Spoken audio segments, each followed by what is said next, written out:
Well, good morning, college football fans. We are back whole, all three hosts in the house for you, albeit temporarily, with our boy Daniel down there, right? All of us are here this morning to talk a little football with you guys. We're calling a little audible today, though. Normally, we call this the Saturday morning cocktail kickoff. Today, it's probably better referred to as the Saturday morning coffee kickoff, at least for a couple hours until we get our second guest. Because, look, I'm recovering from 7 days in a tent, and I had a Wednesday morning cocktail, a Thursday morning cocktail, all the way up to Sunday last week. So, guys, the liver needs a breather. But just in case things get crazy, I got a little whiskey to pour in that coffee if I've got to. What about you, Justin? Yeah, I too am starting with this coffee. I started to think, man, did we all age like 30 years because there's no alcohol involved, coffee and whatnot? You're over there hacking up a lung. I was like, man, I feel like I'm at the old folks' home. But No doubt. And speaking of locations, where the hell are you, Petty? Well, right now I'm at the International House of Pancakes in Orlando, getting ready to go to Epcot Center. So getting ready to poison yourself. My Saturday morning cocktail will kick off when I start around the world at Epcot. And you don't have an airplane bottle in your pocket to dump in that orange juice? Come on, man. No. Not, man, I'm like you. It rained all day yesterday, and we were at the Magic Kingdom, which made it not very magic. But the one thing that does do is cause you to drink under shade. So we had a few cocktails yesterday. So I'm gonna take it easy until I get to Epcot today. I see. So you're feeling it a little bit this morning too, huh? Yeah, man. I am. I probably am gonna pound a waffle or two at this international or pancake at the pancake house here. Can't say waffle there, man. Well, let me ask you a question. How are you going to watch this big Ole Miss game today from Disney World? Same way I'm tuning into this here show with this phone that I need to keep, that I've got a spare charger for here in my little fanny pack. I was about to ask, what was that battery percentage? Yeah, part of walking around the world will be me holding my phone, hoping I don't run into people yelling at Ole Miss. Isn't there like a little ESPN studio somewhere over there, like at Universal or something like that? You could hop over to. I could probably. Oh, there's a sports bar across from Universal, the NBC Sports Bar, that is fantastic. Food's pretty good too. Maybe even a massage parlor or two down here in Orlando that our visiting coach likes to. You gonna go to that special Bob Kraft massage parlor down there in Florida? I think it was down here in Florida somewhere where his specialty spots. So. Yeah, I think you need to look for some strip malls because I'm pretty sure it was in a strip mall. Classy joint, very classy joint. Watch out for monkeys. Yeah, kind of place where a billionaire can go in and get a BJ and come out and not get arrested. Sounds like, right? So if I go in, do I ask for pole assassin with the comfort monkey? Yes, that's the gold package. You have to pay extra for that. That depends on whether or not you're willing to get bit by said monkey. We already heard the story about your dad, Petty, on our episode Final Four Fingers on the Week Zero Sports and Other Stuff podcast, and we don't want you to end up like him with only 9 digits, bud. Man, a monkey did indeed bite my dad's finger off. I don't know if he was watching down on that story this week and was like, crap, man, I had a little bit of PTSD with that monkey latching onto that kid's finger, but that was straight up how my dad lost his finger. True story. The monkey that bit Petty's dad is the grandfather of the pole assassin monkey. They did a 23. They did a 23andMe and found that out. Yeah. It was a long study. Just a habitual finger biting monkey clan. Man, this one just ended up. It's an outbreak. It's like that movie, dude. Well, that's enough nonsense about pole dancing monkeys, guys. Let's talk about a little bit of football while we've got Petty here, because he may have to break for waffles in a few minutes. So let's go ahead and jump into his game. That big Ole Miss Liberty matchup. Liberty coming home. Handjob Hugh coming home to his Ole Miss Rebels today. What do you think, Petty? Man, I think. Look, man, if Ole Miss was fully healthy, I think they actually win this game by 30 points. I think Hugh Freeze will be a side story by the end of it. I think the media will try to build it up before kickoff. And I actually watched Hugh's little presser this week, and he did a good job answering the questions or whatever. He made it a few humble brags in there like Hugh's known to do. But, I mean, like you said, you brought it to my attention earlier this week that Ole Miss was practicing 2 of its 9 offensive starters. I mean, I think 2 of 11. Back and see why. Look, we can in talk football. We have about 11 players, Petty, in case you forgot. Yeah, 2 of 11. He was talking about arena football. We can talk Indian burial ground stuff down there at Auburn, but man, when you're that banged up, it's hard to win. But luckily, and I think Kiffin made light of it. Like, why are we scheduling this team? Well, when we scheduled them, they didn't have Hugh Freeze and Malik Willis, so when we scheduled them, they kind of suck. I think he's kind of wishing we played Alcorn. However, banged up or not, I know Corral didn't even practice Wednesday, but he said he's playing. I still think Ole Miss's defense is going to do enough to shut a team like Liberty down. They have gotten better over the last few weeks, and I think Ole Miss pounds the rock with one Snoop Connor, which is a favorite of my Bama brethren on this show. So I love me some Snoop, buddy. I'm the only Bama fan on earth that starts going Snoop every time he touches the ball. Yeah, I think you're going to see a lot of the read option today where Matt actually hands it off. And I think, look, man, these receivers might not be able to get separation against a defense like Auburn or some of the SEC teams, but we're playing Liberty today. So I think you'll see some of the secondary receivers step up and make some plays for Matt. So I think, it may not be comfortable out of the gate, but I think Ole Miss wins comfortably and covers the spread today. Well, I think, they're obviously going to try to keep Corral from getting hit too much because of that ankle. Yes. Try to get him back recovered for SEC play. And I think that's going to come with a little bit of that slant game. And I'm going to go ahead and make a prediction. You're going to take a slant to the house today. How about that? I'm good with that. I'm good with a couple, but I think we're going to see him over the middle too. I think that we'll be able to dissect this defense, and I think you'll even see a big day from Chad Kelly's little bro, Chase. So he's really stepped up. He got hurt in the offseason, and man, in the last few weeks, he's kind of been the outlet for Matt. So now you'll have to forgive my lack of Ole Miss knowledge there, but does he play tight end? Is that right? He is the tight end. Yeah. Gotcha. Well, we'll keep an eye out for that guy right there. I don't think he's going to catch the slant for the touchdown. I'm thinking more of he won't be the wide receiver for that one. But that might be. We'll say, if that's going to be one, it'll either be Dennis Jackson or maybe who's the other kid?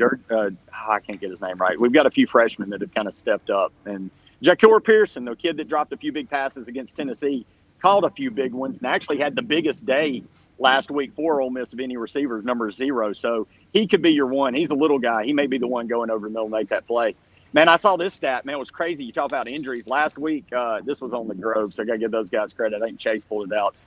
Of the 300 passing yards Ole Miss had, 217 of them went to walk-on. So, again, man, it's a banged-up team. I wish this was a week where they were playing Alcorn or so, somebody local that they could give the money to instead of stupid, dirty-ass Liberty. And Falwell. Keep the money in the state, and maybe get a breather for a week. But it's what it is. Hopefully they'll stick it to Freeze. Well, Petty, from what I'm hearing from you, it sounds like we might be getting a little glimpse of maybe a future Ole Miss team today with some of that depth coming out and getting a little bit of playing time against this smaller opponent. Is that right? Are we going to get a look of what maybe this team's going to look like next year a little bit? Maybe what we need to fix. Okay, gotcha. There are two sides of that coin, I guess. Well, Justin, I want to ask you, because you're not as intertwined with the Ole Miss kind of what's going on in the Ole Miss world as we are. From the outside looking in, what's your opinion of how Ole Miss is looking in the last couple games, especially against Auburn, and how do you think they're going to handle Hugh coming back to town today? Well, to be quite honest, as a football fan, I hate the state of things at Ole Miss right now with all the injuries, because we're not able to see a true 100% Ole Miss team. Let's just face it, guys. And they're exciting to watch. They are very exciting to watch. And to be honest with you, I really question the hyping of Auburn right now because of that victory last week, because everybody's jumping on the Auburn train, as everybody tends to do in November, because as we all know, Auburn always plays like absolute crap the first half of the season, and then they rise from the dead and they look fantastic in November. But there's a lot of that hype right now because they beat an Ole Miss team that's reeling wounded, big time wounded. But I hate it for Ole Miss, because if you look at it, man, with the talent, if they're all healthy, you look at a SEC West contender, and if Alabama, God forbid, slips up, they can go and Atlanta and then play Georgia. And let's face it, Georgia's defense couldn't handle an offense like Kiffin's. No, I honestly believe, I'm right there with you. I honestly believe a healthy Ole Miss would give Georgia fits and possibly beat that team. And we'll get to that later when we talk about Georgia. As an Ole Miss fan, I agree, and it makes you feel good hearing that. Like, man, because I agree, healthy, I think we can swing punches with anybody, but that's where it sucks, and that's where Kiffin kind of warned everybody before the season that, look, man, we don't have the depth yet. We can compete with people when we're healthy, but if not, things could get scary, and we're seeing exactly that. So that's the unfortunate thing. We play Auburn in week 3, and get their Georgia State performance. We pop them in the mouth. Unfortunately, Auburn's got a little bit better of a depth, had an off week, and got us at the right damn time, and it sucks. But that's how the schedule plays, and it is what it is. Yeah. I'm going to say something that's a little beneficial, or maybe make the Ole Miss faithful kind of perk up a little bit. But Ole Miss wasn't 100% healthy when they played Bama. They had lost their number 1 or number 2, depending on how you want to look at it, receiver going in there, and that that hurts a little bit. But on the other side of the ball, this Alabama team that put up, 60 last year against them, they held us to about 30 points, something like that, right? 35 points? Yeah. Yeah. Well, they only our offense is infinitely better than Georgia's, so, you can do the transitive property if you need to. But even having to rely on defense a little bit. Even when they played Alabama. Guys, I'm going to have to step out just for a minute, but I will be back on the show, and I'll get back in before I get the Colorado omelet. Y'all's awesome guest. Do not get an omelet for my hop. That's the most disgusting pile of yellow mush I've ever seen in my life. Don't do it. Come on, man. All right, guys. See y'all in a bit. All right, buddy. All right. Take it here. But even against Alabama, they were down one player. They weren't down the bodies that they are now. Against Alabama, right. If some things go their way, they're still in that game and have a chance to possibly do more than what they did. But now, man, well, first of all, give credit to Lane Kiffin and his coaching ability despite all this adversity.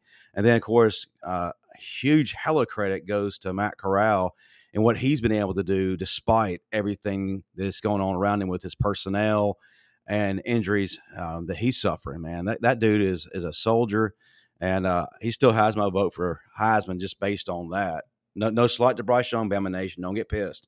But the dude's earning it.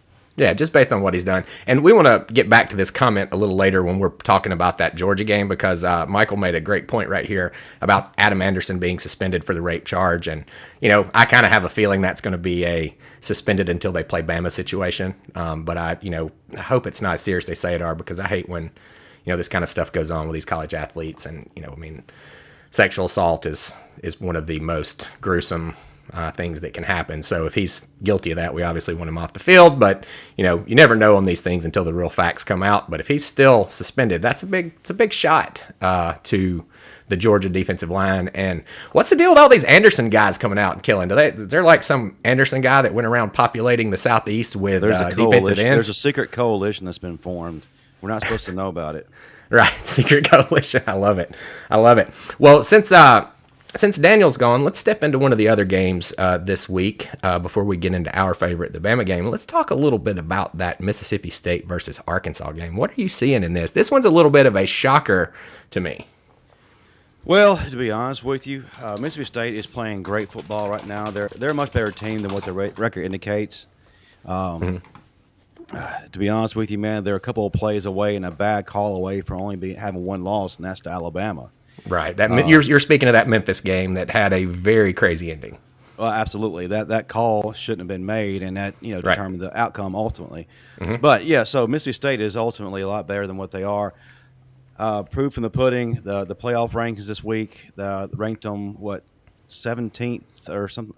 They were top 20, and it shocked the world. Well, it really shouldn't shock the world because they've beaten 3 top 25 teams. More top 25 teams than anybody in the country. Had Bama beaten Texas A&M, they'd be tied. But, they've got 3 top 25 wins, more than anybody. And Will Rogers is playing exceptionally well. But one of the things about Mississippi State, if you noticed, if you've ever really paid attention to Mississippi State history, for some reason there is some kind of voodoo against Mississippi State when they are doing well when they face Arkansas. It's both Mississippi schools. Ole Miss has it too a lot of times. They just flop in a late season Arkansas game, and it gave us a natty one time, right? It did, and or at least a chance at one, I think. We appreciate Bacon Bits doing that, but right. But yeah, maybe they're taking that into account today. I don't know, but Arkansas is still a pretty decent team. KJ Jefferson and crew. Treylon Burks is still one of the best receivers in the country. Maybe the best, to be perfectly honest. With that body, wow. Yeah. And Mississippi State, they're really good up front, good linebackers, but they still are a little susceptible in the defense.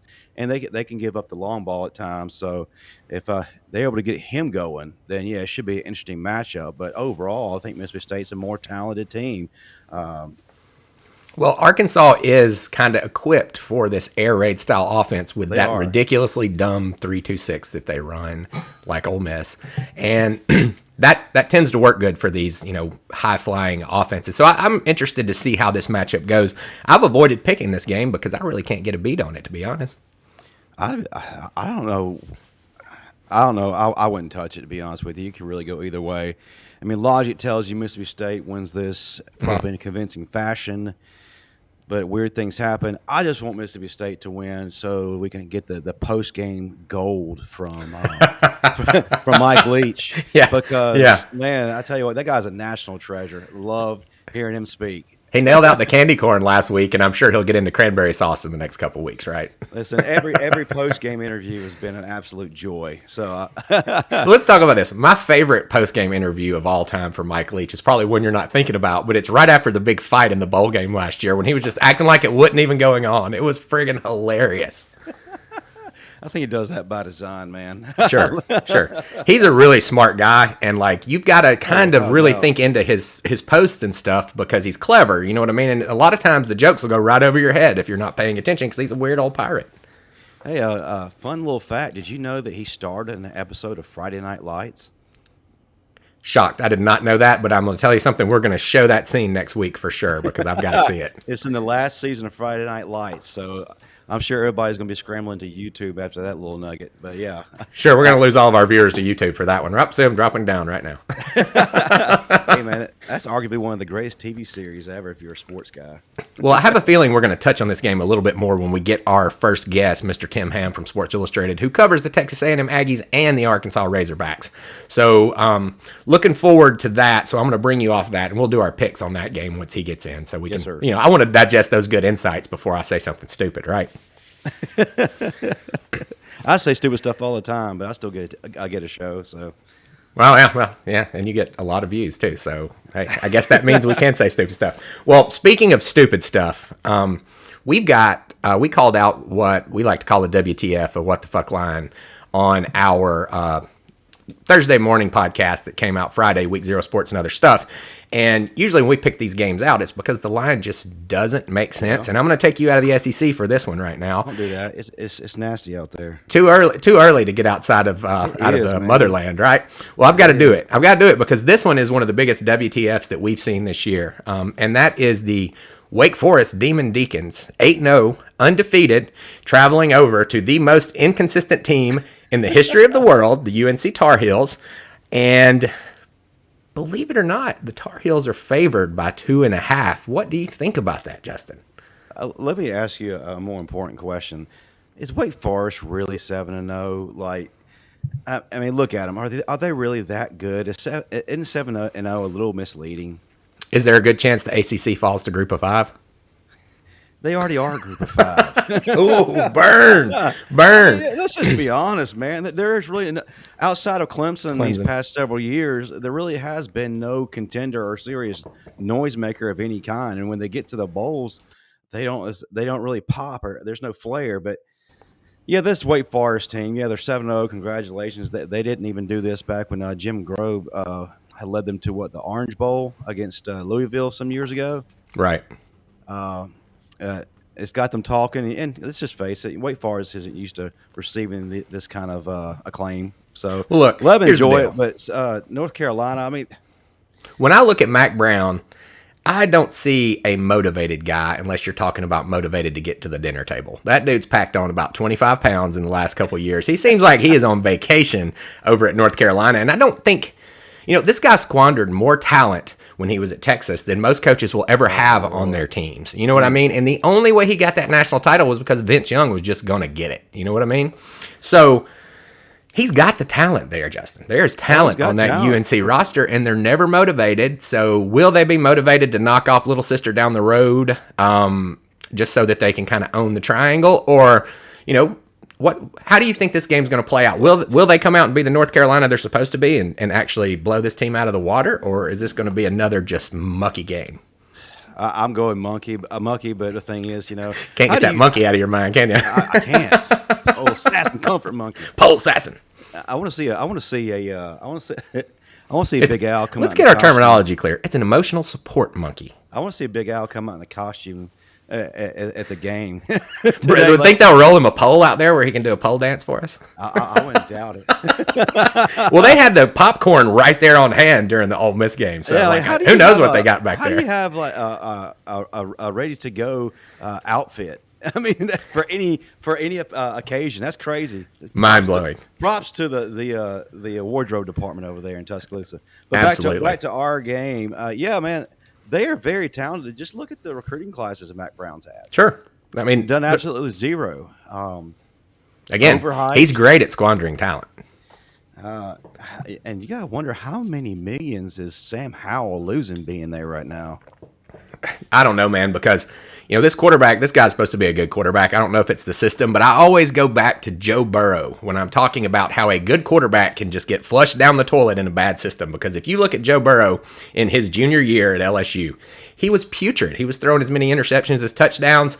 It was awful. And then you bring Joe Brady in there to give him a passing game, and he is lethal, and now he's killing it in the NFL. How many quarterbacks over time have been flushed down the toilet because they were good in bad systems? I mean, pay attention, man. Quarterbacks. You need to come to Bama. Shameless plug. Shameless plug. And then when they get to the NFL, everybody's scratching their head like, wait, what is all this? Well, they actually have something now called coaching. And coaches that can develop players. Mm-hmm. But Absolutely. I think Mac Brown's kind of in a semi-coaching, semi-retirement mode. Do you think he's kind of that Steve Spurrier at South Carolina? Like, I'll jump up and win a game or two? Yeah, that is a good analogy right there. I looking at his body language, looking at the things he's doing, if I had to compare it to anything, it'd be that. Yeah, absolutely. Absolutely. Well, we're probably not going to get back on this game today later. What's your pick for how this one's going to come out? And I'm going to give you the answer. The fans suffer. The fans suffer. Fair enough. I'll give you that. I think that's 100%. Monkey game, like we said. Yeah, I think Wake Forest wins, but it's going to be one of those ugly, why in the world did I watch this game? I'm right there with you just from looking at the things, but sometimes Vegas gets one on us, right? Sometimes they put out one of these WTF lines, and you're like, well, this is too easy. Everybody just take Wake Forest. Giving points to the undefeated team, right? Wrong. This is when you get burned. And when you've got 80% of the bets and the money on one team and the wrong team is favored, the wrong team usually covers. Don't know why. Don't know how they know this. But this WTF lines are like 20-4 over the course of a few years. Mm-hmm. It's insane. So, and I made that number up. Don't quote me, but it's somewhere in that range. So I'm going with UNC, despite my brain. My brain tells me no. Do not do it. Do not do it. I'm taking UNC. Sam Howells. Go right ahead. Right. Yeah. Exactly. They had a lot of hype coming into the season anyway, despite the fact they had a ton of talent depart to the NFL. Mm-hmm. Yeah. No doubt. No doubt. Well, so it sounds to me like you're one of the suckers that's going to be on that Wake Forest side. Don't bet any money, buddy. Okay. Suckers. I'm not a sucker. I'm just picking the worst, the least of two evils. The worst of two evils. Agreed. I think the talent's just going to wake up today because they know this team's undefeated and they're less than an hour down the road. It's one of those in-state things, and I think you're going to see maybe even the best out of both teams, to be honest. I know that's weird to say about a North Carolina team, but if they're going to play a good game this year, it's probably this one. Is it a rivalry? I mean, well, those teams were rivals because they all used to just suck. You know what I mean? In football. So it was like playing for the bottom. If this is a true quote unquote rivalry, then if you can't get up for playing little sister, then, who do you get up for? But well, if it's a rivalry, it's definitely a little sister rivalry because outside of the Jamie Newman year a couple years ago, Wake Forest has just been in the dust for a long time. Gosh, Whatever happened to him? I bet he didn't go to the NFL after sitting out the season, right? He did, and he was cut from the team in the preseason, like week 2 or something like that. Maybe he was rusty. His decision to opt out of Georgia 3 weeks before kickoff to prepare for the NFL draft didn't exactly pan out the way he had thought. Fair enough. Wow. All right. Well, a lot of good hot stuff here. Justin, you got any games on your list today? Not outside the SEC because, to be honest with you, I can't even speak. Be honest with you, nothing's really exciting outside of that right now. You're right. You are correct. Now, I mean, even though Gameday seems to think that Cincinnati versus Tulsa, so a 4-6 Tulsa is the most exciting matchup of this weekend. And to be honest with you, I think ESPN is just trying to draw in more viewers for a possible Cincinnati in the playoff storyline, when in all actuality, they're not going to be there.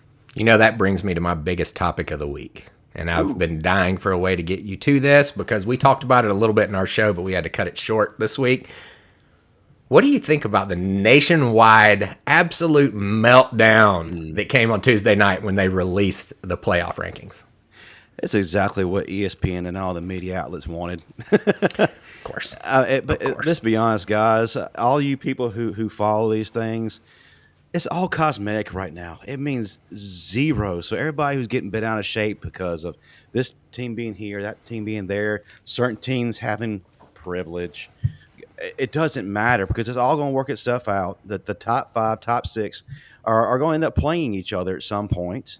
So all this barking and spewing of idiocracy is all going to be null and void soon anyway. So let's just enjoy football because it really doesn't matter until after the championship games are played. Here's the deal. Alabama, number 1, will play number 2, Georgia. Number 3, Michigan State's going to play number 7, Ohio State. Number 6, Ohio State, right in there.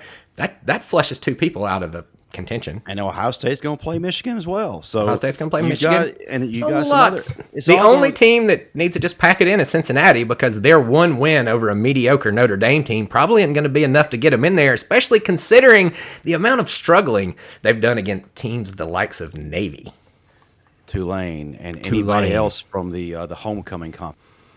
Look, and the Cincinnati fans, and look, guys, be proud of your team. Support your team. Cheer for your team. I'm right there with you. I'd be saying exactly the same thing if I was a Cincinnati fan. But here's a little truth bomb, okay?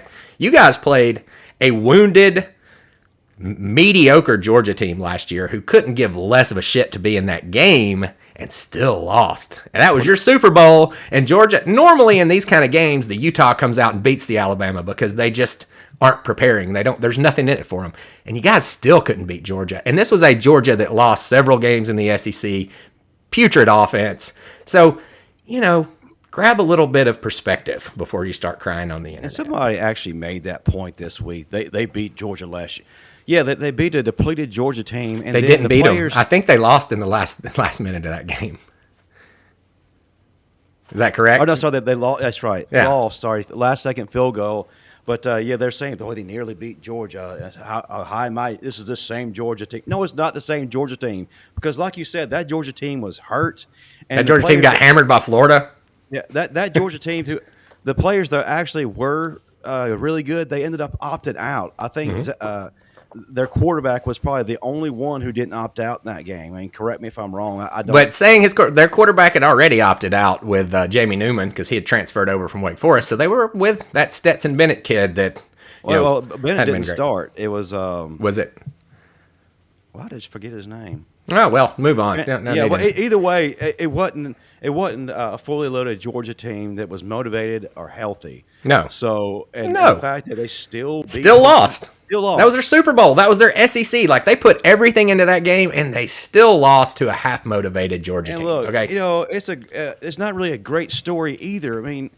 Little boy. That's what they are. They don't play anybody. If they Notre Dame's played Bama a couple times in the last few years. They played that big Notre Dame team and beat them. That's not hard to do, guys. We've played Notre Dame in the last 6 or 8 years, and it looks really bad when we play them. We annihilate them. Even the Notre Dames in those years have better talent than what Cincinnati has this year. Yes, and they still got skull drugged. I mean, that's just facts.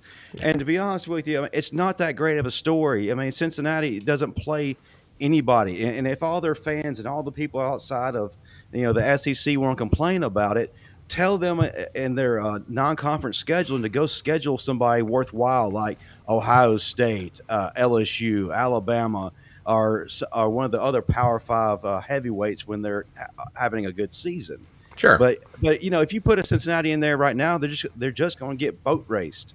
Do you know who is in pretty much a similar situation to Cincinnati right now, and they're not crying or complaining. They're just headed out to play a North Carolina team this week. That's Wake Forest. Did you hear the Wake Forest fans? And I know how many Wake Forest fans are there, but did you hear them crying? I didn't hear them crying anywhere, and they're undefeated. They're just happy to be undefeated. Happy to have their schedule line up right, huh? Yeah. Kind of like Michigan this year. Right. Yeah, exactly. What about that one? Let's touch that a little bit. What about Harbaugh and not being able to win a big game? If he doesn't beat Ohio State this year, are they finally going to light those khakis on fire? You had to think so, man, because how many years in a row now is this that they've lost to Ohio State? 50? I don't know. It's like Alabama, like Tennessee. We stopped counting. And like you said, this year out of any year, man, the schedule is lining up perfectly. And the teams that, were decent aren't really having a great year. So Michigan's been able to beat them. So, yeah, and they should have beat Michigan State. I'm sorry, you had that sizable lead. You don't lose that game. But, then then their running back, Mr. State's running back happened. Ooh. Hey, buddy, he's good. He's good. 5 touchdowns. I saw him a couple games before, and I was like, all right, this dude's legit. Kind of reminded me back to when they had Le'Veon Bell on that team, and he was running all over everybody, and, they were a solid-ass team. Another thing we got to talk about before we get off the CFP rankings. This has been floating around on memes everywhere, and I haven't heard a lot of national coverage. I'm sure there has been, but how cool is it that the top 4 teams have all coached on the same team at Bama? I'm glad you brought that up. I'm here for you, buddy. I didn't really even think about it until I saw the graphic, and then it kind of hit me. I was like, man, wow. That's just 2015. What a year, huh? A decade. Is that the Coker year? Yes, that was Coker year. That is Jake Coker, man. Wow, way to go, guys! Man, gosh, what a coaching staff that year, and they're all doing their thing at their respective universities. It's absolutely amazing. I missed this little comment from our boy Petty. I guess he's shoving a waffle in right now. But North Carolina going to win because it makes no sense. That's literally my philosophy on this game. He got a waffle at IHOP? Wow, he's gangster. Woo! Well, I'll tell you something, guys. We've got our first guest coming with us in about 29 minutes, and that's Mr. Tim Hamm from Sports Illustrated. So we're trying to hold back some of the games that he's going to be really into before we get into that. So much to talk about those games, but don't want to repeat myself. Absolutely. So I'm going to slip into the game that we want to talk about a little bit first, just as a prelude, because we probably won't get back to that until our second guest. But do you want to give everybody a teaser about our second guest today? We haven't said much about it. It's a pretty nice little secret. Yeah, nice little secret. One of my good friends and former Alabama defensive back safety from 1999 through 2002, Waine Bacon. Great story, man. This guy was a former walk-on, could have gone anywhere else in the country, was heavily recruited by Florida State at that time, but decided to turn down Florida State. If anybody remembers what Florida State looked like in 1998, that's a big turn down. One of the main reasons was that we grabbed Ronnie Cottrell, one of Florida State's former assistants at that time. He was at Alabama, and he was recruiting Waine Bacon heavily. And as soon as Cottrell came to Alabama, he called Waine. He said, "Look, I don't have a scholarship for you right now, but if you give me time and you do your thing, we're going to make sure you're rewarded." And he ended up earning a scholarship. He had to earn his way onto the field. Was very significant. In the 2000 season that was a complete wash. But he was one of the few highlights.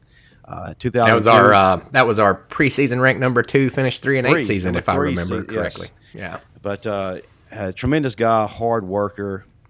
2002, undoubtedly his best year. One of his more notable games was when we went. I can't talk today, man. I'm just so excited. Look, listen, what it is I'm so excited because I missed last week. And, man, that was like, dude.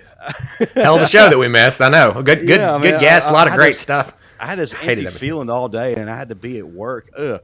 Anyway. Corporate overlords suck, dude. You got to break off. Get that Justin Riley network rolling so you don't have to answer to the suits anymore, right? That's why that's the plan. But anyway, 2002, we head down to Baton Rouge. We weren't expected to do much of anything. We ended up beating the LSU, 31 or 34 to nothing. 34 to nothing. I just watched all the highlights of that game this morning. He had 13 or 15 tackles, had Defensive Player of the Week, really showed out. Fantastic. First play of the game, LSU actually ran the kickback to our 40. We held them out of points on that, believe it or not. Did not look good at the kickoff, but, man, did that game turn around quickly. Man, that was an awesome game. I remember watching that one.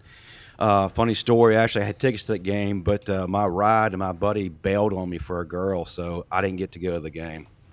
Oh, man. But, man, Waine Bacon, excited to have him. Good guy. I also played for the Indianapolis Colts for a little bit. Sure did. Played with Peyton Manning in practice and had some awesome stories about how those battles went down and how motivated Peyton Manning gets if he throws an interception in practice. So. Oh, wow. Can't wait to hear that. Well, before we bring in our Sports Illustrated guests, let's talk a little bit about this Alabama-LSU matchup this year because it feels a little bit different than normal. Now, obviously, last year, kind of the same thing. We felt like we were just going to go in there and annihilate them. We did. Okay. Yeah. This year, I heard last week on Tuesday that they didn't even practice because they didn't have enough players to field a team. What do you think's going to happen today? Well, it's funny, that being said, I've read articles and I've heard some analysts, talk about that LSU is really strong in their interior. They have they're strong up front, and this should pose problems for Alabama's offensive line. Let's just be honest with you, this probably C+ right now this year, not up to the Bama standard of offensive lines. And they're saying that LSU is going to have an advantage there and may give us some fits early on. But my question is, you're missing Ali Gay, Andre Anthony, Joseph Evans, along with a lot of other players. If you can't field a team, how are they supposed to create a matchup nightmare for Alabama? Can you answer that? You've got me on that one, Justin. And they're going to be motivated, but I don't know that matters very much when your scheme sucks. And if let's move out from the interior, let's look at the defensive backs right now. Yeah, they're missing two of their best guys, NFL guys. Yeah, and Stingley and Ricks are out, and their secondary is ranked 95th in the nation as far as pass efficiency goes. That's not very good, especially now when Jamison Williams, John Mechie, and Trayshawn Holden, who appears to have that third spot locked down. And let's not forget Bryce Young throwing the ball to them. Well, that's the thing is, our receivers have their identity now, and they are lethal. They're peaking just as you said, Bryce Young is peaking. So they're turning on at the right time. And I think the first half of the season, a lot of problems that we had in regards to our wide receivers was nobody knew their role. They didn't know what they were supposed to be. Right. And now Jamison Williams, he's the deep threat. John Mechie is that solid number 2 guy. Trayshawn Holden is that wow guy that can bust loose at any second. And I like that guy. I really like I know we have a small sample size from him, but I really feel like he's going to be the next big receiver. Well, go ahead. Go ahead. Sorry. But yeah, looking at that defense, man, just mentioned our wide receivers. B-Rob is pissed off right now still because of the comments made by their fearless leader, Coach O, 2 years ago, saying, this is our house. We're going to beat their ass in recruiting. We're going to beat their ass here, and here. Blah, That's blah, a good blah. point. What you just said right there is a very good point. They said, this is our house. We own this place, and this is their first visit back to Bryant-Denny since they claimed ownership. So is rent going to be due today? Coach Saban's trying to play it down, but like he said, for the players, it definitely is a motivating factor. And man, the rent is due. Rent is due. Well, here's another thing that I've been looking at that has gotten me feeling good. Okay, and as a quarterback, one of the things that and this sounds very counterintuitive, but thinking is the worst possible thing you can do once the ball is in your hands when you're a quarterback. You need to know what you're going to do. Yep. Practice is when you think. The game is when you react and do what you're trained to do. And in those first few games, I could see Bryce Young thinking. I could see the stuff happening, but it was kind of, he was working his way through his progressions. Now it's starting to happen so fast, it's hard to pick it out from video. You know what I mean? And it's starting to look like to me that the game is slowing down for this kid, which means when they say the game is slowing down, that means you're not thinking anymore, you're watching what's happening, and you can process all of what's going on rather than what you're supposed to be doing. And that works at every position on the field, especially at quarterback. And if you start doing that the week before your bye week, and then you're able to go in and work on your offense without that whole I'm still learning how things are working, you can be lethal. And I expect to see a Bryce Young today that you guys haven't seen this year. Ooh, man, that means look out. I'm excited because like you said, man, he's finally got that confidence. He's got that comfort. The most notable thing is he's got comfort in something else other than his arm, his feet. His feet. Man, and that's something I've been harping on all season, man, is the fact that when that run has been there, he's neglected to take it.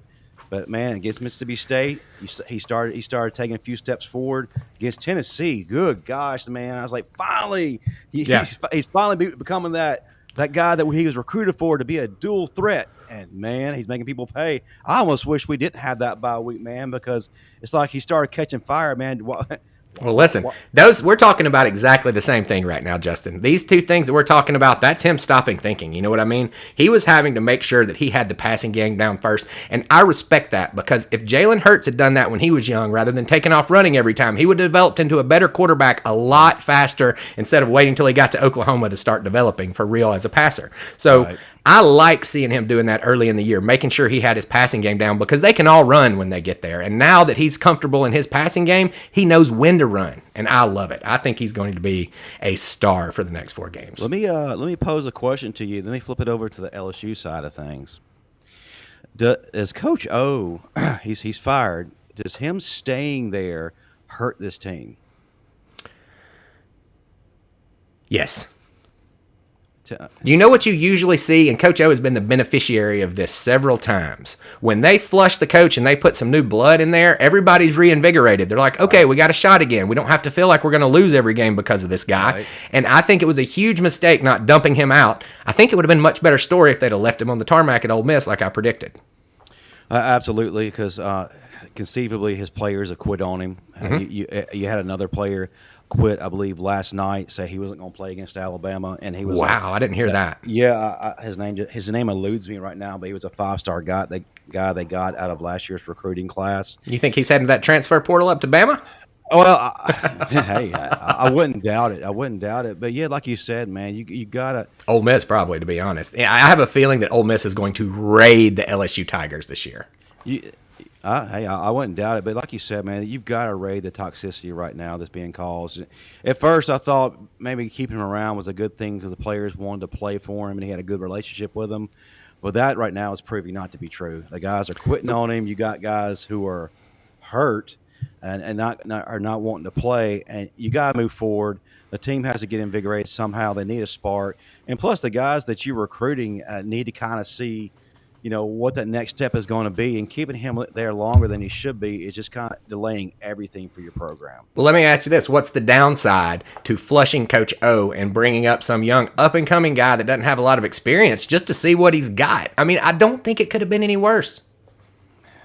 Listen, LSU is a mess right now, and I really feel sorry for anybody who comes in there. You're going to have to be a strong guy to be able to take all that on, and then also have to deal with the boosters, the alumni, so on and so forth. On the other hand, you're going to have a stocked cupboard of talent and a fertile recruiting ground.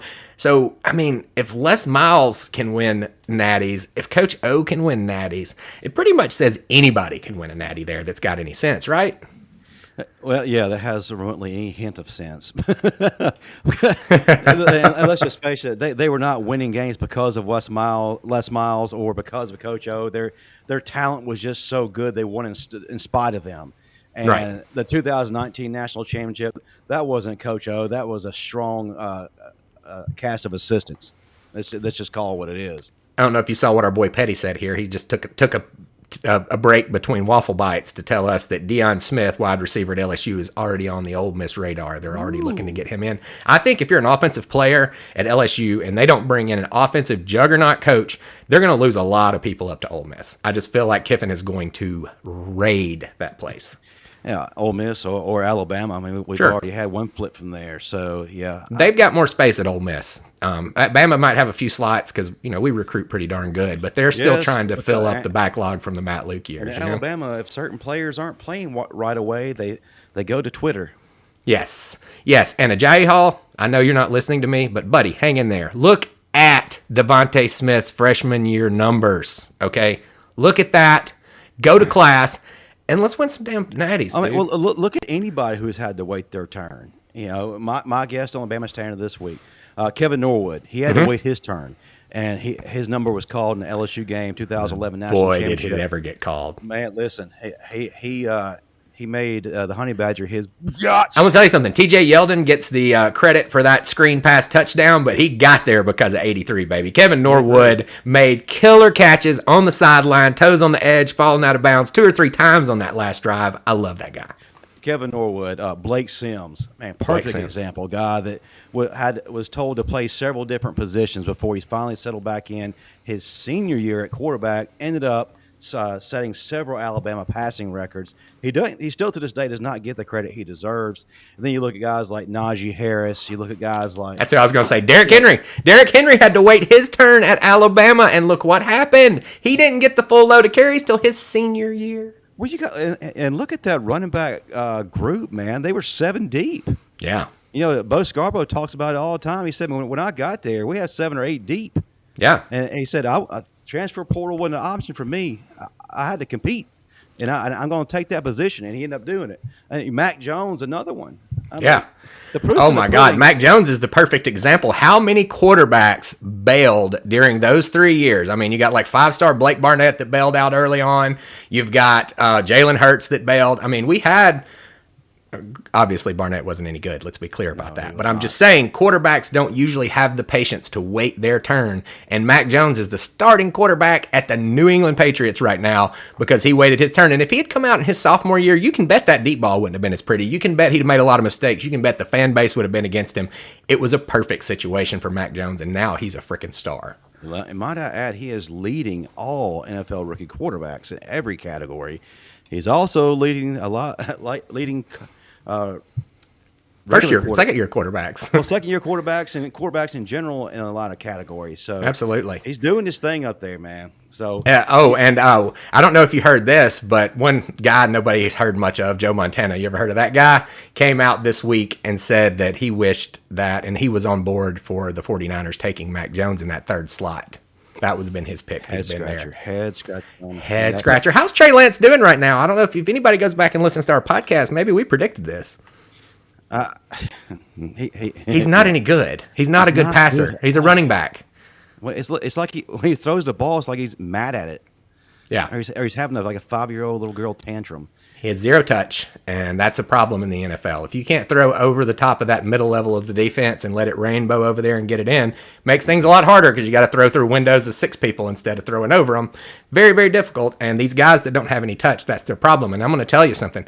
A good coach can get you coached into that right, because if you watched one Matt Corral 2 years ago, you would have seen someone with exactly the same problem, and now he looks like Joe Montana. So, which circles back to our original point.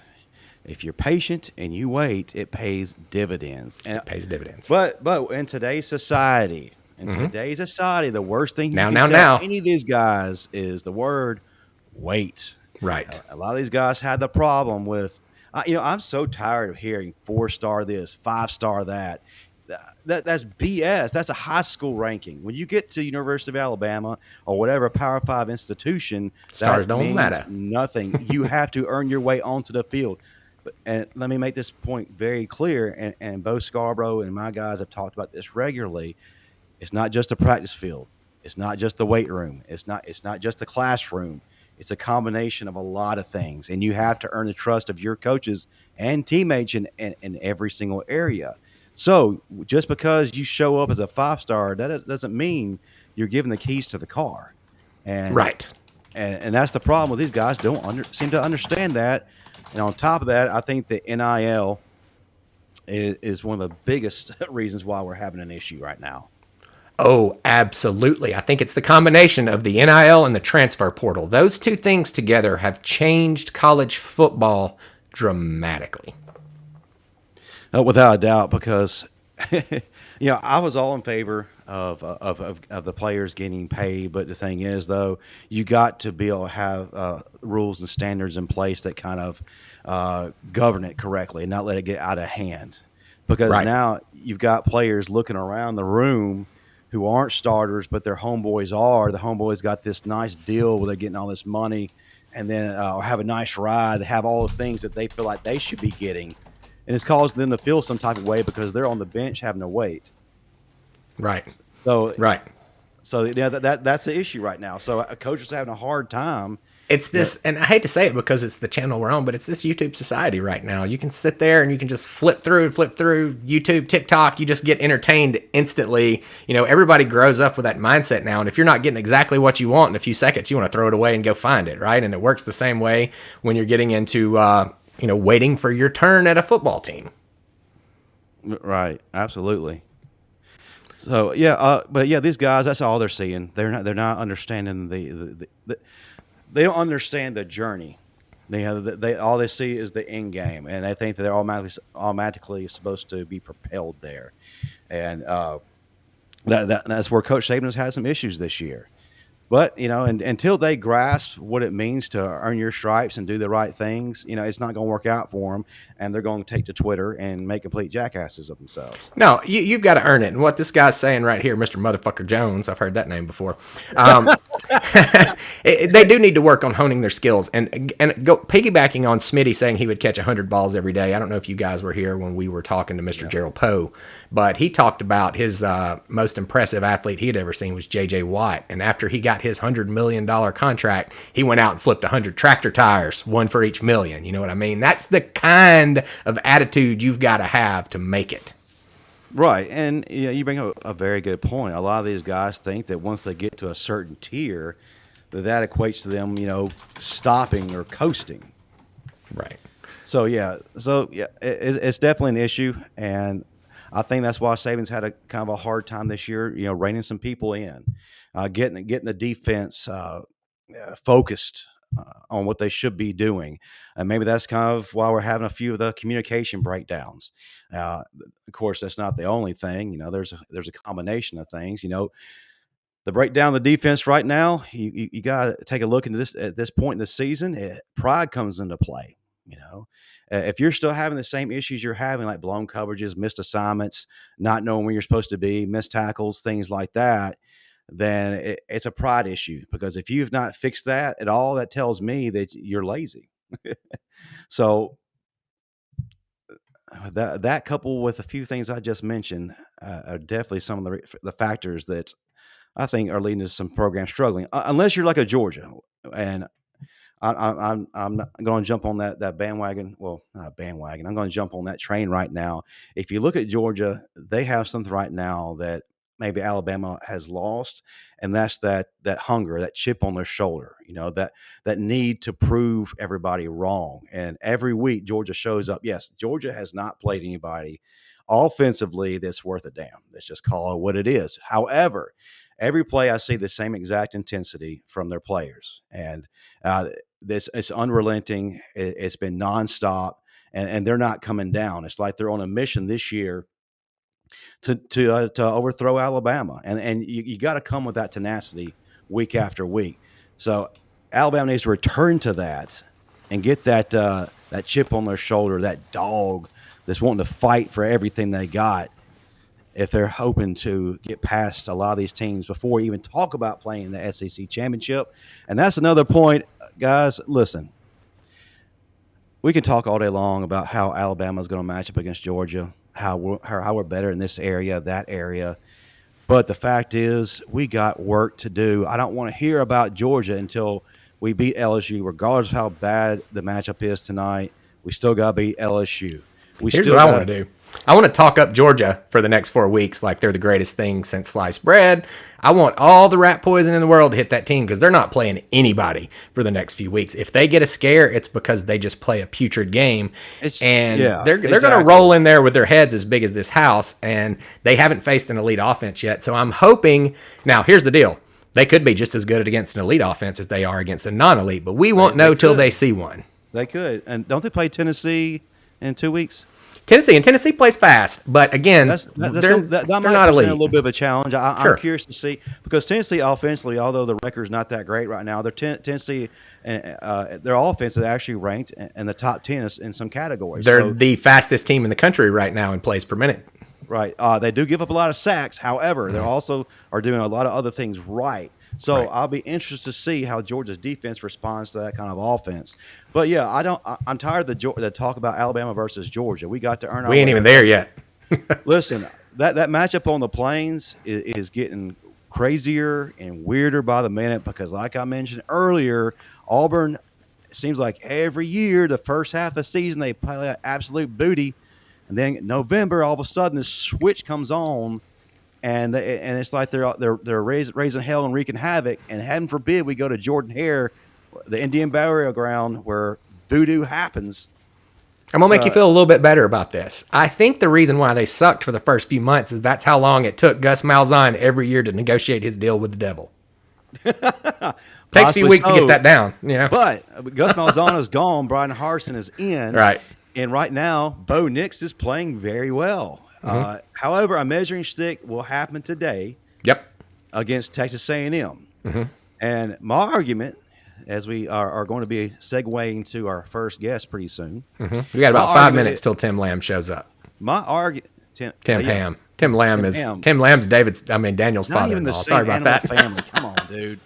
Tim Hamm, sorry. I've been making that confusion for the last 3 months because, again, it's one of our clients at work, too, as well. So that name just mixes for me. Apologize, Tim.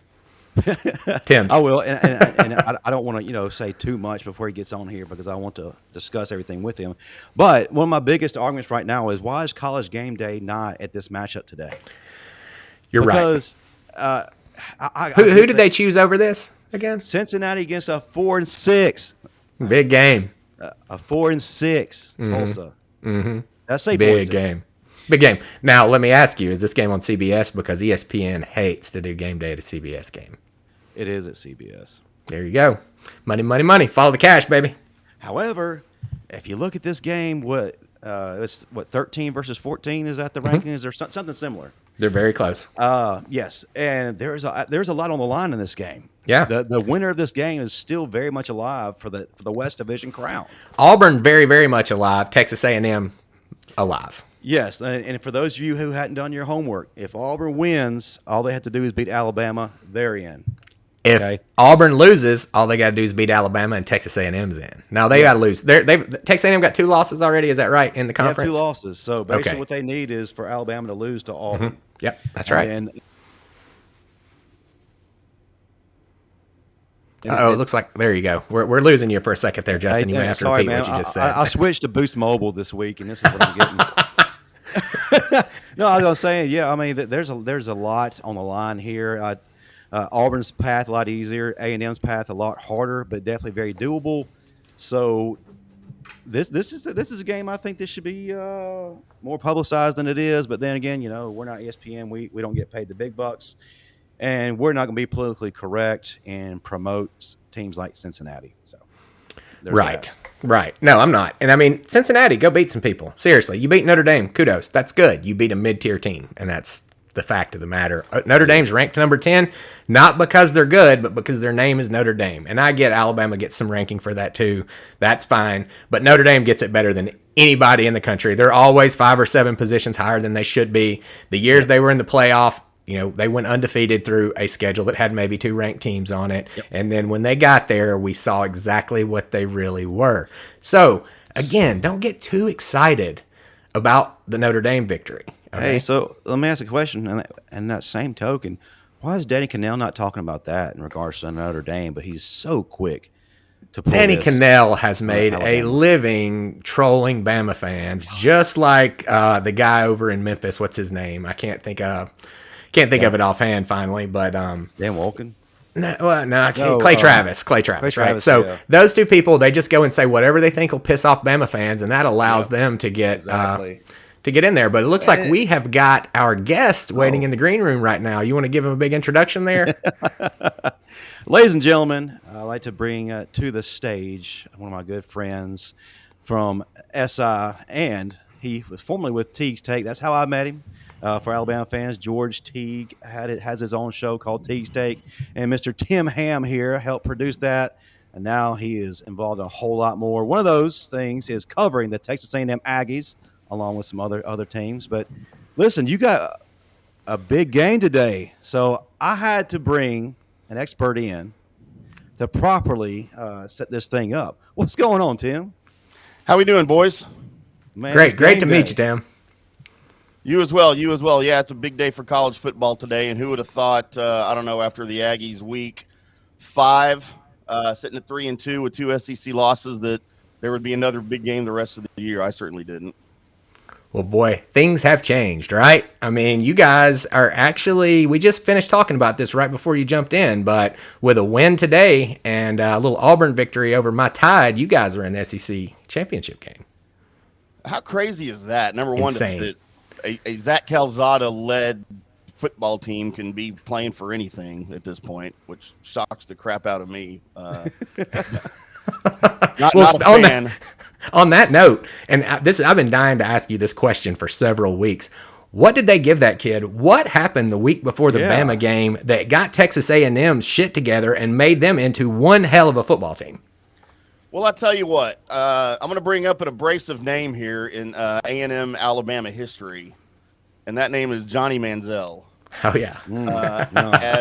As Johnny himself was at the game that day at Kyle Field, that night at Kyle Field, and, no doubt he's got all the bad juju. We're all familiar with his story, especially if you're a Cleveland Browns fan, you're familiar with his story as well. But he was at the game, and I can't think of any other excuse other than him bringing some juju with him for the way Calzada played in that first half. Now, don't talk to me about the way he played in the second half, because it wasn't this way he played in the first half, and I was terrified that whole second half. But, give Seth Small, our kicker, all the credit. I'm sure everybody's seen the video of his family in the stands at the time that was touching. It was awesome. Very touching and heartwarming, and especially if you're an Aggie.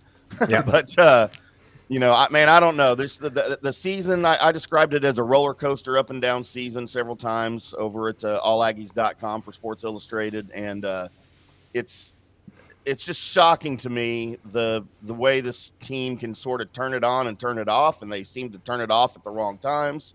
I was at the Arkansas game at AT&T Stadium for the Southwest Classic, and it was an embarrassment. I didn't even recognize the team on the field, even the defense. That was the first game they allowed a passing touchdown all season, and it seemed to steamroll downhill from there. Mississippi State next week was just even worse, and really all hope was gone for the Aggie season after that game. There was zero pressure on the team going into the Alabama game, and I'm sure that had something to do with it. I'm sure Jimbo had them playing loose. Hey, look, boys, there's nothing riding on this game except your pride. Just go out there and do what you do, and let's see what happens. And sure enough, man, just lightning in a bottle that first half. And that's an Alabama defense I don't know that I'd ever seen before, or maybe that I've seen since. Yeah, agreed. I don't want to see it again. I have seen it before. It was at the Ole Miss game last year, if you're watching that one. There it is, yeah. Well, I'll tell you that Manziel magic is very true. And I was actually at the game. My first visit to College Station was the Alabama versus Manziel 2, where great game. We pulled out the victory on that one. But I want to say something about the Texas A&M fans. I've never met people that were so nice that it scared me. Like, they were so absolutely welcoming and nice. Like, me and my friend, after this game is over, we take a picture with a life-size cutout of Johnny Manziel after we just won, and they were so happy to take the picture with us. Get to the car, and our driver's not there yet. An Aggie fan, and I wish this guy would hear this and come back and talk to us, but he unpacked his entire car to make us a cheeseburger because we were standing there with nobody at the car. I mean, it was so nice that it was scary. That's Texas hospitality, y'all. Well, I love it. You don't get that Manziel magic that you talked about, okay? That exists in other places in the SEC, and we like to fondly talk about Jordan-Hare Stadium down in Auburn on the Plains as the Native American burial ground, because the craziest crap happens down there, especially when Bama's in the stadium. Right. So if y'all could fly Manziel down to that stadium, and I shouldn't tell you this because I'm wanting Bama to win, but if y'all could fly Manziel down to that stadium, that might be just enough juju to get it done. It could be, man. I swear I don't know what he's got in him other than, probably still some illicit drugs from back in the day. But whatever he's got, man, he knows how to use it. No doubt about that. And there is absolutely no doubt about that. So why don't you go ahead, Justin? Well, I was going to bring up a point about the A&M defense you spoke about a few minutes ago. Outside of Georgia, of course, Georgia's defense is absolutely phenomenal, especially up front. But I feel like Texas A&M's defense really isn't getting the pop it deserves, especially up front. Of course, DeMarvin Leal and his crew, man. Talk about how great this defense really is. Because now that the offense is clicking and doing what they're supposed to do, the defense is really able to settle in and do their thing. And they're going up against an Auburn team that's really getting a lot of pop right now, especially with Bo Nix doing his. He's finally coming on. You got that run back room. He's really doing some things. But tell me about your defense. We don't hear enough about it. and why we should respect that defense more. Man, I tell you what, Mike Elko has this defense playing like a NFL defense that's played together and gelled for years. You know, their chemistry is amazing. DeMarvin Leal that guy's going to be playing on Sundays here shortly. He's a beast. And he is a beast. I liken him to a name everyone here in DFW recognizes and up in Pennsylvania, but Micah Parsons. Oh yeah, that dude's a beast. By the Cowboys, and he's lighting it up here his rookie season in Dallas. And man, DeMarvin Leal's got every bit of that in him. He's just he's a ball hog. He can read the offenses seemingly before the play starts, and that's a special talent right there. And it's Leon Smith Jr. in the secondary. Man, that kid's probably the second best player on the defense, and he'd be the best player on any other defense. This team just seems to gel, and I think they're a little underrated. They do get talked about quite a bit, but I don't think they get their fair share of, top 5 in the country or top 3 in the SEC talk nearly enough. Because I think that's where they are. They're amazing, especially the first half of the season. And really, when you think about the way the defense has held things together through the tribulations of this team during the struggles of the offense against Arkansas and Mississippi State, even Colorado. When you look at the second game of the season the Aggies had against an unranked Colorado team at the time, I think the Aggies were they were still a top 10 team at the time after the win against Kent State, but. The offense struggled. That's the game that our quarterback, Haynes King, went down, broke his ankle. We saw Zach Calzada for the first time, and he clearly was not ready to play. And the Aggies trailed the majority of that game 10-3. And it took a last-minute, fourth-quarter game-winning drive by Calzada to win that game. 7-3. The Aggies won the game 10-3, or 10-7. I'm sorry. It's early over here in Dallas still. I feel you. And, man, the defense just shut everything down. Again, it was Colorado. It was a neutral site field. But, man, up there in Denver, things are, the altitude can get to you. But, man, that defense just did not quit. And they've done that all season, keeping the Aggies in games. I feel like they kept the Aggies in the Arkansas game just as long as they possibly could before just everything imploded. They didn't play very well against Mississippi State. But, I mean, look what they did against Alabama. I mean, that's the first time I've seen a defense really shut down a Nick Saban offense like that in a long, long time. And I just feel like they don't get a ton of credit. South Carolina had 13 total yards of offense going into the fourth quarter. Well, let me ask you a question. Speaking of that defense, they're going up against a rushing attack today that's two-headed beast, man. It is a monster. And how do you think that Texas A&M front is going to handle Tank Bigsby and our buddy Ja? Well, this offensive line, it's been decimated with injuries. It's all pretty much all freshmen except for Kenyon Green up front, the anchor of that offensive line. Mm-hmm. But would you ask me about the offensive line or the defense? I'm sorry. No, I asked you how their defensive line is going to handle the rushing attack of Auburn today. My bad. You said two-headed monster. I was thinking of the Aggies running game. Yeah, they got one too. You're right. They got one too. We'll talk about that too in a minute. Yeah, my apologies. No, man, I just think Mike Elko is going to have them prepared. And that rushing attack of Auburn's that's not anything that I think they haven't seen this season. Sure. I think it's good. I don't think it's special. So if you can stop it, they really don't have anything after that. So that's the key. Absolutely. Bo Nix was really, really hyped, because of who he is coming to Auburn, and I was pretty excited for him back in the day. I just don't think he's really shown a lot as an SEC quarterback. Not that he's bad, but I just don't think he's as great as maybe everybody thought he was going to be. Could it possibly be a system thing there? It very well could be, but I would think that by now they would have adjusted a little bit to him to make him look a little bit better, and that hasn't happened. That's either on Bo or that's on the coaching staff. Well, they usually hold those adjustments for the Iron Bowl. They do. or November in general, because it seems like I was saying earlier, Auburn can play like absolute crap the first half of the season, and then November it's a totally different Auburn team. Yeah, see Cam Newton year. Yeah. But as far as Bo Nix goes, I think a lot of his development was hindered because Gus Malzahn just couldn't develop quarterbacks. Well, his offensive scheme didn't allow him to develop quarterbacks. When you run the veer, you're not going to have a great passing game unless it's just play action or gimmicks, right? Right. But let's talk about your offense, man. Y'all have some weapons, like you said, the two-headed monster, Isaiah Spiller, Devin Achane. They got Nia Smith out wide, and Jalen Weidemeyer, who's a matchup nightmare for anybody. He's finally getting the ball. The first part of the season, he wasn't. Of course, against Alabama, that's when he had his coming out party. Damn it.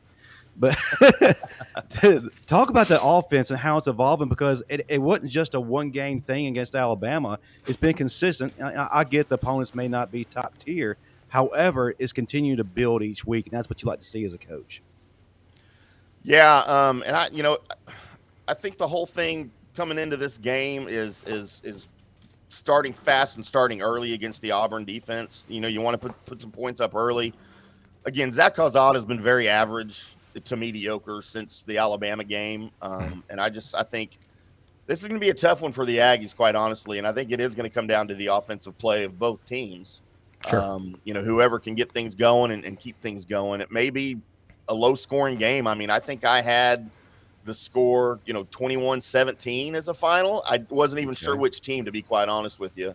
I'd like to pick the Aggies, but, man, after watching Auburn the last couple of weeks, I'm just not too sure. Now it is at Kyle Field, so that's you're seeing my eyes light up over here because you just said something that hits to my heart really close. So I pay attention to the gambling spreads a lot. We talk a little bit gambling here on this show a lot of times. And if your 21-17 plays out either direction, Auburn covers both ways because it's a 5.5 point spread. So all you gamblers out there, you got an expert right here giving you a score. Pay attention.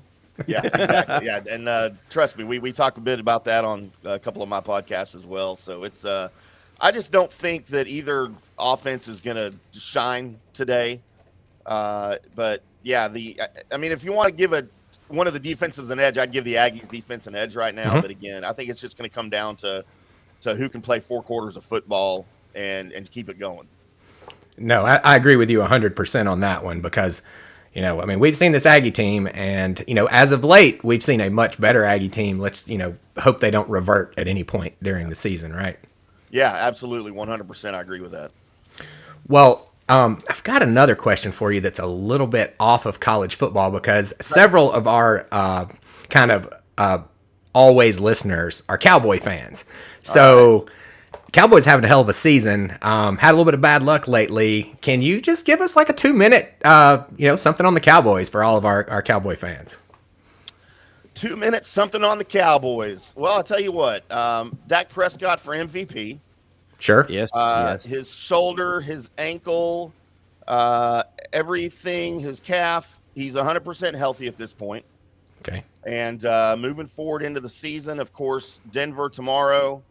Let me look at their schedule. Denver tomorrow, Atlanta. Then you've got a struggling Kansas City, Raiders.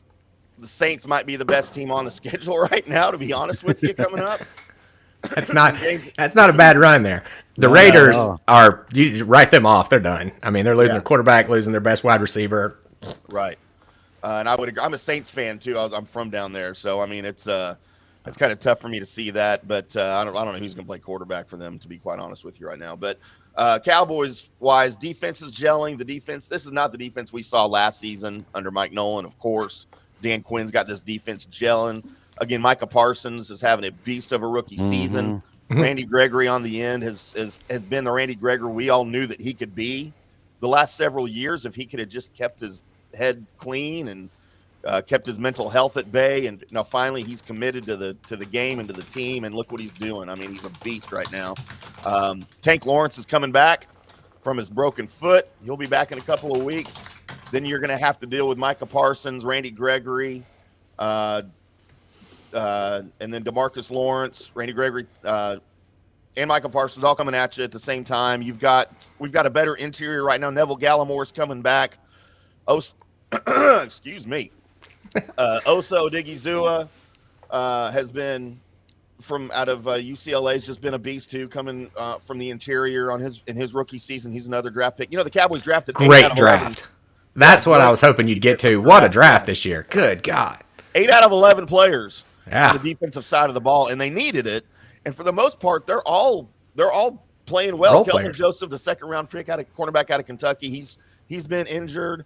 Chauncey Golston out of Iowa, the defensive end, he's been a little bit hobbled, but he's coming on. So really, there's not any. And of course, everybody knows Jabril Cox out of LSU tore his ACL the last game, so he's out. But man, he was coming on so strong that the Cowboys felt that it was okay to go ahead and cut Jalen Smith, who's been a disappointment, quite honestly, out of Notre Dame.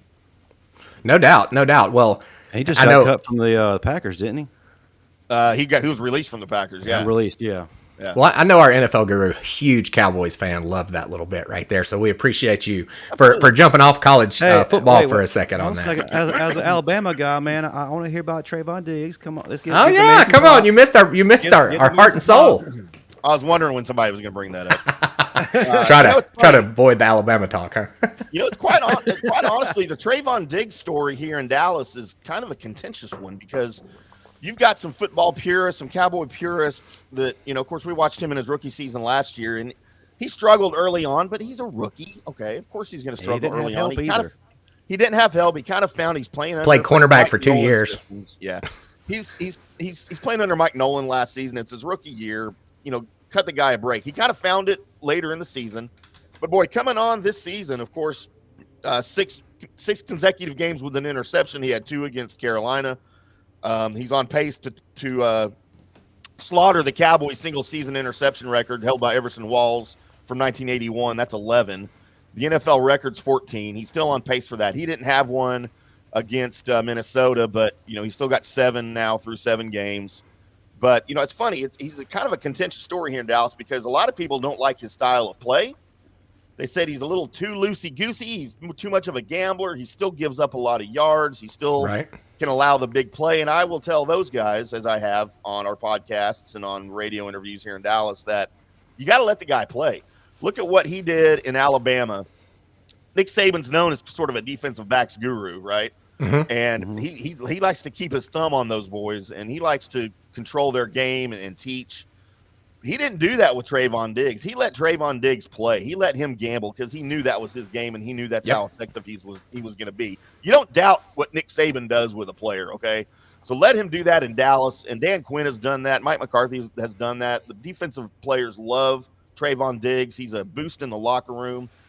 He's one of my favorite Cowboys right now, to be quite honest with you, on the defensive side of the ball. I love that he's wearing number 7. Mm-hmm. I think that's a great look for a defensive back. And man, he's him and Parsons probably the 2 defensive MVPs of the season so far. Absolutely. Parsons, wow. I mean, when he kind of opted out for his last season at Penn State, because I'd watched him the year before that and was very impressed with him. I had a little, I was just like, oh, how's he going to do after he opts out? That didn't work great for everybody. We talked about Jamie Newman going to Georgia earlier, and that definitely didn't work out, but it worked out perfectly for him. And before I jump off to the next topic, I want to comment on something you said.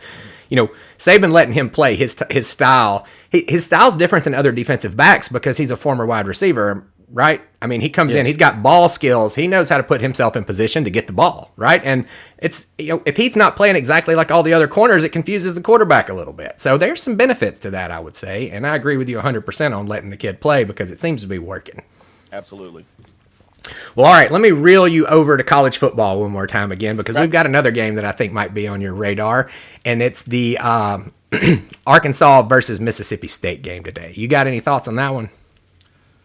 Arkansas' season's been very much like A&M's season. I really like Will Rogers. Man, I think he's got some skills. He's been dominating now, for a couple of games.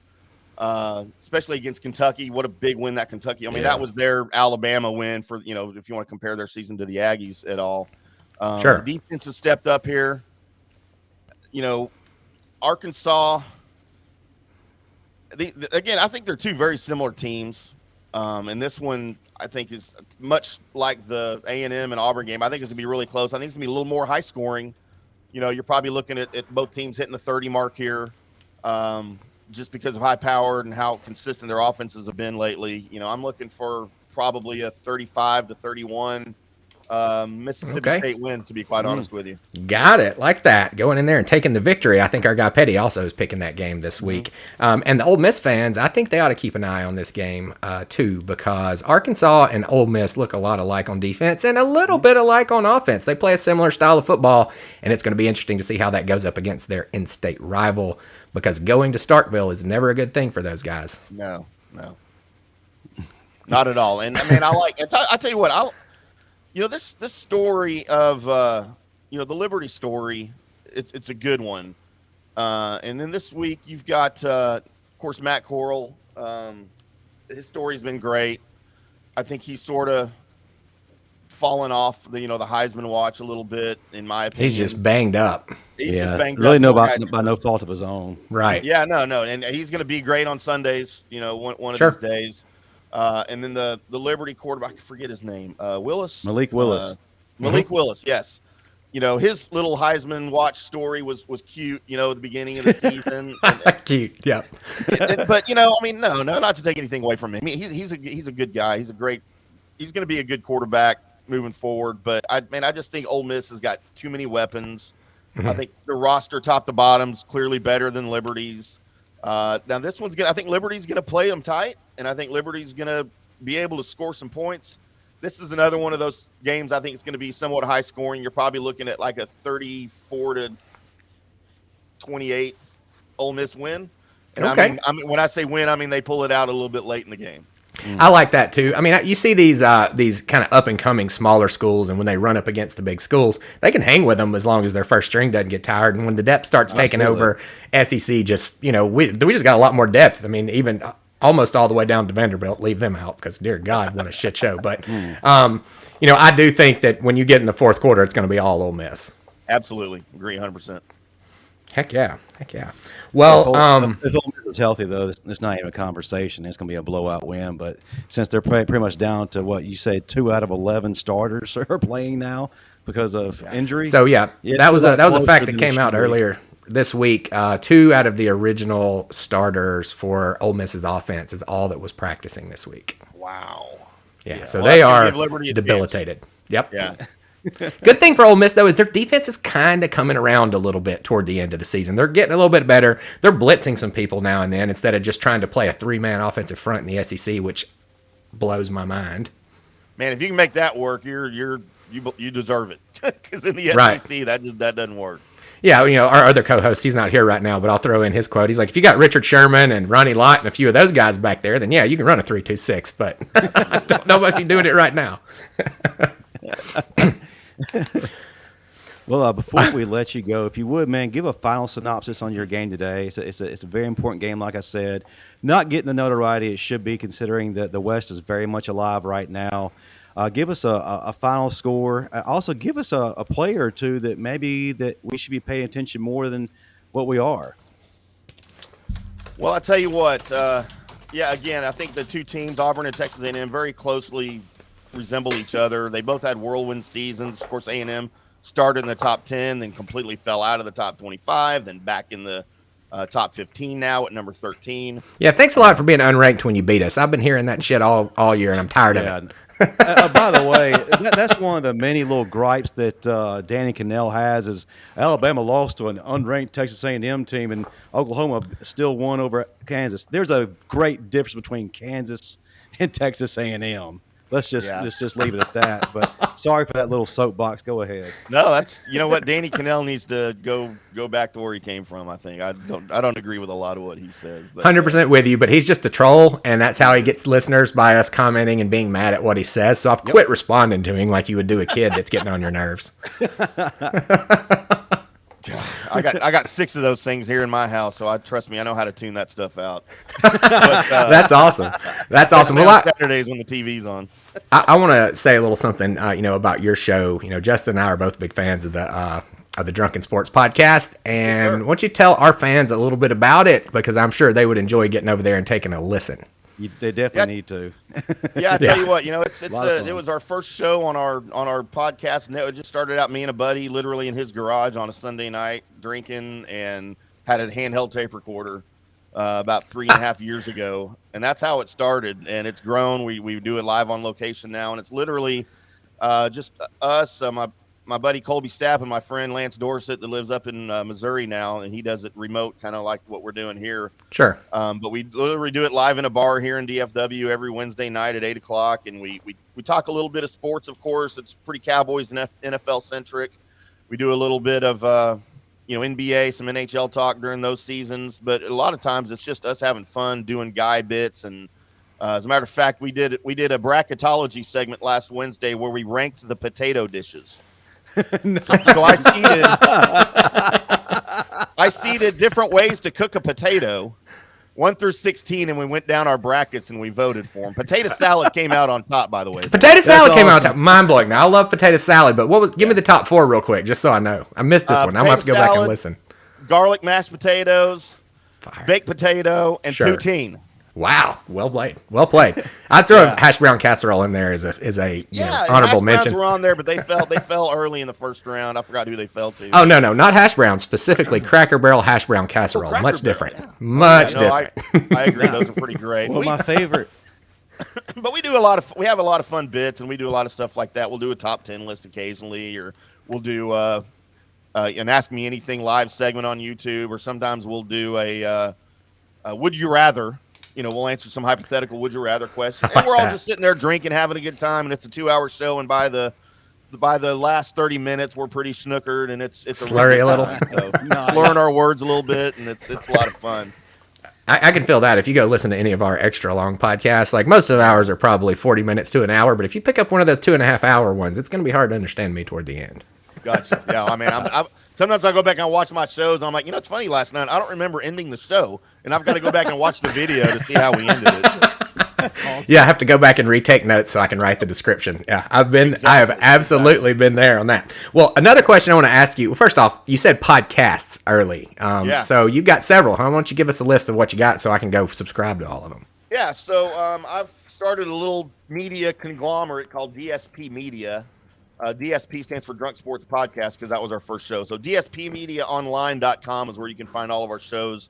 We're very sports centralized here. We've got Dallas Cowboys Daily Blitz, a Texas A&M Daily Blitz, a Longhorns Daily Blitz, Buckeyes, of course, the Drunk Sports Podcast. We've got a fantasy football show, a golf show, a health fitness show, a comic book movie podcast. We've got a podcast that my 11-year or my God,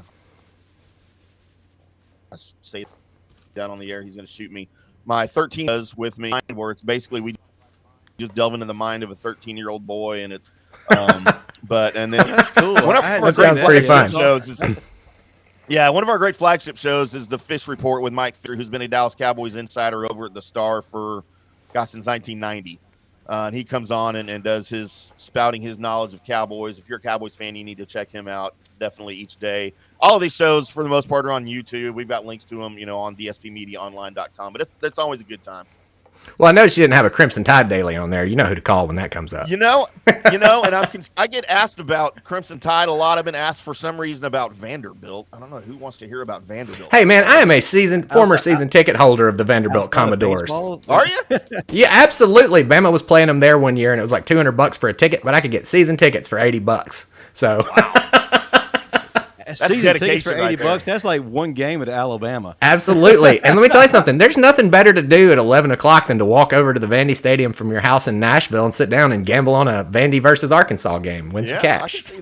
I can see that.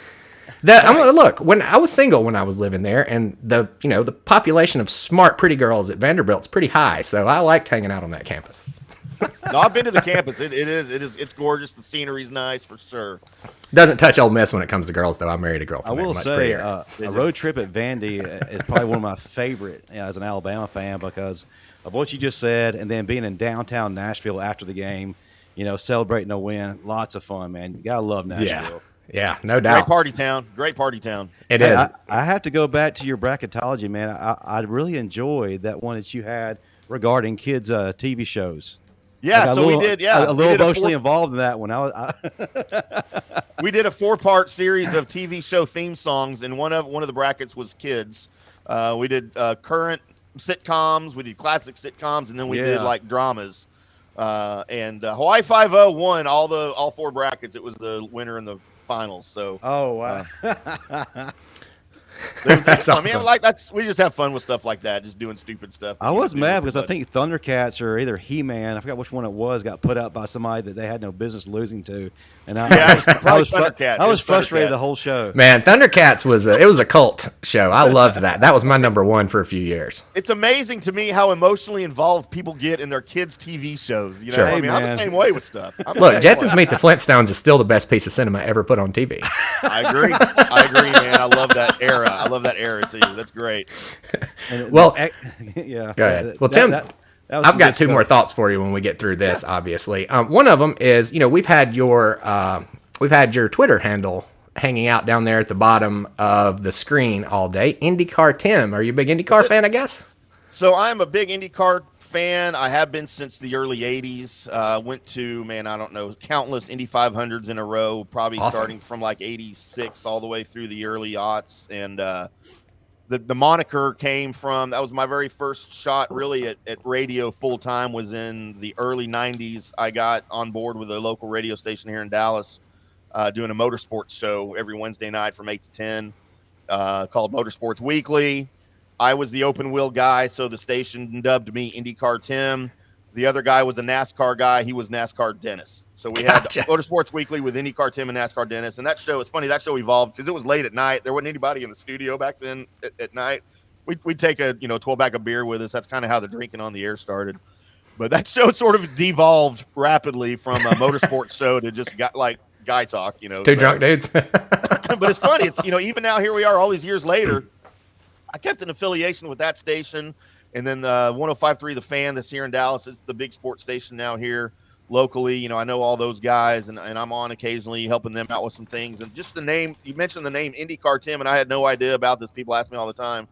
I stopped using it for a while, and nobody knew who Tim Hamm was on the air. So they're like, no, man, you got to go back to the name people know about. So I'm like, all right. I haven't covered IndyCar in 30 years, but I guess I'll keep using it because that's what people know me by. That was going to be my next question. Were you still covering or not? But you answered it right there. Yeah, awesome. Actually, I've had some requests for an IndyCar podcast, so we may be starting it back up. You never know. I would love to go to the Indy 500. That seems like one of the best sporting events in the world. It's right up there with the Kentucky Derby and the Super Bowl and all that. Yep. You know what I mean? Nothing like it. This last few minutes is going to be us bashing our buddy Justin Pole Assassin Riley down there because he apparently doesn't have any respect for men's sex parts. And it's November. This is No Shave November, or Movember as some people call it. And you're the only slick-faced sissy here on the screen today. What do you have to say about that, Justin? Listen, I have some genetic problems where I cannot connect all my facial hair stuff. I can grow an awesome goatee, man, but I just can't get what y'all got, brother. So yeah, I'm lacking in that department and a little jealous too. So, yeah, I'm the weird one in the group right now. So yeah, try harder. My dad always told me to do this. You hold your nose and then you blow. Blow, yeah. That's the way to do it. I yeah. thought I was going to have to get some hair club for men on my face or something. I don't know. Absolutely. Just start rubbing the Rogaine on there and see what happens. Yeah, that's it. That's it. I had a friend that used that in college and ended up with a very hairy back. All right. That's fantastic, guys. I think my beard's actually probably going to be about as long as Tim's here by the end of the month, but we'll see. We'll see. Might lose my whole mouth in there. But, Tim, it has been nothing but a treat to get to know you. I hope we can have you back again sometime. And everybody get out there and check out all of Tim's podcasts because I know, for one, the Drunken Sports Podcast is fantastic, and I'm about to find out about the rest of them. Thank you very much, guys. I appreciate you. Yes, sir. We enjoyed it, brother. Thank you for coming on. All right. If you're ever in Charlotte, Tampa, or Birmingham, call us. We'll take you out for a dinner. Yes, I'm sir. doing it. Thank you, Tim. Thank you very much. Boys. See you soon. Appreciate it. How about that? That was awesome. I switched sides here. Oh, yeah. I'll put you in the main box number 1. That way, if we throw you up on feature, you're the guy. I thought that you were going to put me in like the box of shame since I don't have any beard going on. Well, you need it. You need it. We could probably get you a beard filter to stick on there, like a Snapchat. If that filters over here to Restream, man, we might have to do that so I can get some more street cred when I'm on the show. Well, look, I've already got the Petty's Bloody Mary counter almost finished, so I think next week we're going to be able to have a live count of that. I spent a little bit of time early this morning working on that one, so I'm pretty excited. I think you should have a contest with that. Like the person who guessed it correctly gets a free T-shirt. Fan-tinted glasses, maybe a T-shirt, something like that. T-shirt, fan-tinted glasses, something. We're working on some really good Week 0 sports T-shirts. One of them is one of our favorite sayings. So, like when we're gambling over at Week 0, the spread obviously can sometimes end on a round number. So if it's -2 and the team wins by 2, you get what's called a push. For those of you that don't gamble, a push means nobody wins. And one of our favorite slogans is pushes are for pushies. And that's going to be one of our T-shirts coming up. And our buddy Daniel has also designed a beer mug T-shirt. And it's actually pretty cool. I can't wait for you guys to see it. Justin's going to step away for just a minute, so I'm going to have to kind of pick up the slack while he's gone. One of the things about doing live video you'll learn is it's kind of hard to step away for a restroom break. That's why you guys lost me a little earlier. And part of the reason for that is I spent 7 days in a tent last week, having, name the day morning cocktails. After that, you will eventually start to feel a little rough. And that's why my Saturday morning cocktail this morning is Liquid IV. And they're not paying me to say this, but if you're feeling a little under the hangover, then that is what you need to get a hold of. So we have actually got our next guest hanging out in the green room right now. And I want to let Justin introduce this guy. So you guys are just going to hang around for a minute. But we do have Waine Bacon ready to go for you guys. Alabama legend. Hell of a game against LSU in 2002. But I'm going to hold that back for just a moment to let Justin introduce this guy. In the meantime, I'm going to give you my thoughts on the Alabama-LSU game. Alabama is going to cover the spread. This is LSU coming back to our house, the house that Mr. Coach O, I believe his quotes were, roll tide what, fuck that, and also, this is our house. We own this house, we own this place, and he'll be coming back home, Coach O, today. And I think he's going to get a very, very rude welcome, not only from the Alabama fans, but also from that Alabama football team. This one might get ugly, fellas. So if you're out there playing it, it seems like LSU may not score much because the defense is going to tighten up and we're going to cover that spread. So go ahead and put your bets in. Also, I will run through our picks from the podcast Thursday night so you guys can know. Our boy Petty had a few good picks for you. He likes Ole Miss -9.5 today against Liberty. Now, that might be a homer pick, so take that with a grain of salt, guys. He's also got UT at UK. All right, Tennessee's going up to Kentucky, and they are a pick'em, which seems kind of odd because Kentucky's had a pretty good season, but that Tennessee Vols team is up and coming.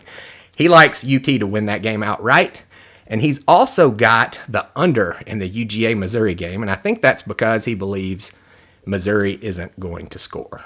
And well, that's probably the truth, guys. That's probably the truth. So unless Georgia scores 63 points, which we all believe is probably not going to happen, then this one's going under. So under 59.5. And I think Justin's just about back, so I'll run through my 3 picks really quick as well. I've got Memphis +5.5 with SMU coming to town today. I'm just going against the crowds on that one because there's a lot of money on SMU. I think Memphis can keep it close. All right. Navy at Notre Dame. We saw what Navy and Cincinnati looked like. I'm just hoping it's kind of similar. Mucky game. I've got Navy plus the 20.5 points in that one. And finally, this one is a shocker for everybody that watches football, especially if you watched the Michigan State game last week. I've got Michigan State not covering this 3-point spread at Purdue today. Now, I think they probably win the game by a field goal, but as we said earlier, pushes are for pushies, so we buy the half. We got 3.5 points. That's all I got for you guys, and it looks like Justin's not going to make it back, so I guess I get to do the introduction of our special guest. Oh, here he is. He is back. Justin Riley. Why don't you let it go? Oh, and we just lost Waine. Sorry, man. I smelled corn dogs, and I felt nauseous. All right. Well, if Waine can get back on there, I'll let him in, but just go ahead and tell us why you were gone for so long, Justin. I smelled corn dogs, and my stomach started feeling a certain type of way. Well, you were gone so long that we lost our guest. Like, I can't blame you for that may be because our guest is on the road. So he probably lost his internet connection for a minute. Well, we hope we can get back in there because I'm looking forward to talking to him and meeting him. I'm a huge Alabama fan. I will say, even though he originally was going to be at home doing this, okay, but he had some unscheduled wifely assignments. Ooh, I know how those go, Wayne. And right there with you, buddy. He said that he still has his drink with him, so he's still. Hopefully, he's not driving. No, he's not driving. He's passenger side, but okay. He's still committed to the theme of the show. So well, let's make sure we don't give out the location because if he's not in Tennessee, that's probably still illegal too. He's not in Tennessee. I will say that. little further north and a lot colder. So. All right. Well, shoot that guy a text and make sure we saw him in there and he was good to go, but he took too long to get here. Well, all right. But, well, when he gets here, we're going to get more into that Alabama LSU game. While you were gone, Justin, I gave my picks from the other show, and I gave Daniel's picks from the other show. And there's one other game that we talked about earlier that was in our picks, and it was that WTF pick, Wake Forest going down to North Carolina, because it makes no sense. We're taking North Carolina. Listen, that's a game I still don't want to touch. So, but well, like I said earlier, I'm gonna take. Well, can I flip? Am I allowed to flip? You can flip. You can do whatever you want to. It's your show, bud. I'll take North Carolina just for no reason. Petty said. But just know that I battled this decision. It really could go either way. I want Wake Forest to be undefeated still, but I kind of do too. Which doesn't really mean anything in the whole grand scheme of things because the ACC conference winner absolutely has no bearing on anything in the postseason this year. Right. Absolutely.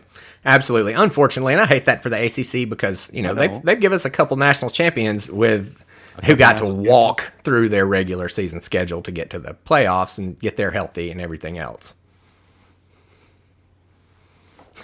Our boy Petty must be back to listening again. All right, look at that. He was a good boy and didn't ask about dude cheerleaders when we had our Texas A&M guest. Well, that's good, Daniel. You shouldn't do that. It's rude. I'm actually proud of him that he held that back. He's growing. He's maturing. Maybe that's because his co-host told him not to the last time Tim was supposed to be here. I was like, can you just not talk about dude cheerleaders for one show while we've got our Texas A&M guest? I'm surprised that he didn't throw in there something about it being a cult either. Oh, that's his other one, yeah. He doesn't make friends with Aggie Nation, unfortunately. And you know why? It's because he hasn't been there. He thinks it's not a hard place to play. He thinks all this. Well, you need to show up and watch a game in College Station before you make those kind of determinations, Petty, because it's a legit place. Well, it's a home field advantage, big time. Especially when it's a matchup that has meaning and relevance to it. Whereas when no slight on Ole Miss fans, if you're still watching. There really hasn't been any relevance to that matchup. Well, I guess in the whole the history of the series yet, but it will next week. It will next week. So we got Wayne getting back in the green room now. All right. No, I was asking you. I don't know if you get in touch with him. We have to see when you're running a show this small and you don't have an intern.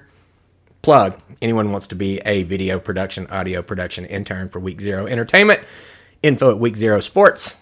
Send us your resume. Tell us why you want to work with us, and we can find you some work to do. We can even train you to do this stuff. We can't pay you yet, but we may be able to one day. So, again, if you're interested in video production, audio production, you want to be a guy that changes the screens and puts pretty little things at the bottom, we would love to have you because it's very difficult to run the show and be on the show at the same time.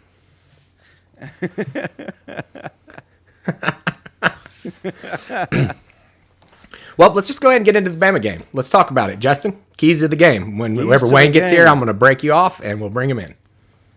Biggest key to the game for me, Alabama, show up. That's essentially all you have to do. Be where you're supposed to be. Do the things you're supposed to do. It's as simple as that because the game plan doesn't get any easier. Everything's laid out for you. LSU is reeling. They had to assemble some flag football players just to field a team this week. They're not motivated. Don't give them any reason to be motivated.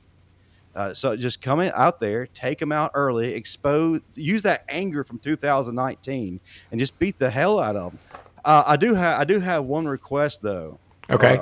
I'd like to fill a missing persons report for Jaleel Billingsley. Oh yeah, no doubt. Where's that guy been? This is a game where last year this is kind of when Jaleel Billingsley's coming out party was. All right, well, I'm going to have to pause you right now because we have got our guy Wayne back in. I'm going to let you go ahead and introduce him, and I'm going to bring him in.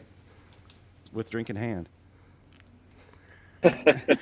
Better have a drink in hand for the cocktail Well, show. That's right. I'm about to park. I'm driving. I got my designated driver about to. Heard us giving you a little bit of slack about that one, huh? You better be in that passenger seat. I just appreciate the dedication to the theme of the show, bud. That's right. But ladies and gentlemen, I'm excited to passengers. yeah. Well, ladies and gentlemen, I'm very excited to have on one of the baddest defensive backs that Alabama has ever put on the field. A man that helped us to have some of the best defensive performances in the early 2000s, and went on to do his thing with the Indianapolis Colts, Mr. Waine Bacon. Good. How you Great to meet you, Mr. Bacon. today?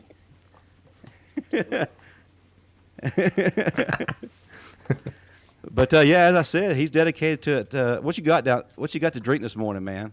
Well, this morning I'm gonna go with a little bit of Uncle Nearest. Oh yeah, there you go. Oh, okay. Let's Bring get the some Zane. details on that. How do you pour it up? Ice. Look, I'm about to show you. I got. All right. The phone. Hold on. You're the first guest who's actually Made a drink participating in this. live. So we're pretty excited about it. I got my ice cube right here. One ice cube. I didn't want to bring the bottle out because that would look a little odd if it's early Sure. morning here. He's being safe. I So like that. I'm just gonna pour it up. Well, I'm gonna have one with you. I'm gonna pour a little bit of this Michter Sour Mash whiskey in my coffee, and we'll enjoy a little cocktail together because that is the name of the show, Saturday Morning Cocktail Kickoff, right? Absolutely. Unfortunately, I'm out of coffee, so I'm drinking straight whiskey now, guys. So buckle your That's how safety you're belt. supposed to do it. That's the Cheers. real real man's coffee. Don't apologize for that. Yeah. But man, LSU game. This is a pretty big game for you, man. Back in 2002, a lot of people weren't really talking about this. They kind of assumed that Nick Saban's crew at that time. I know we don't like to talk about Nick Saban being anywhere else, but we weren't getting a whole lot of eyeballs for this game, and we happened to go down to Baton Rouge and remind everyone who exactly the Alabama Crimson Tide were. So, and a certain gentleman right here was Defensive Player of the Week. So let's talk about that, brother. Tell me about the week leading up to it, what the practices were like, and what the mindset was going into Baton Rouge. I know the season we were pretty much playing on pride because we couldn't go to a bowl game at that point because of bowl ban, but we were still having a pretty special year. And LSU week, always a special week. But, man, talk to us about that week leading up to the game.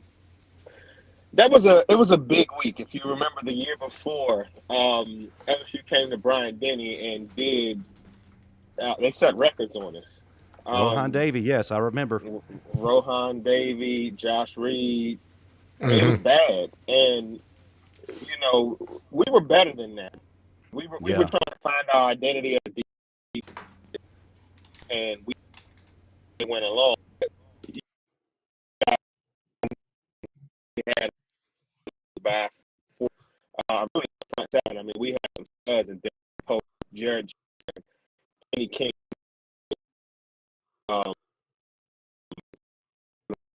Brooks. At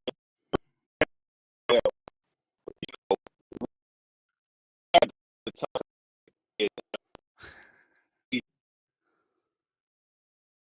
absolutely dominated.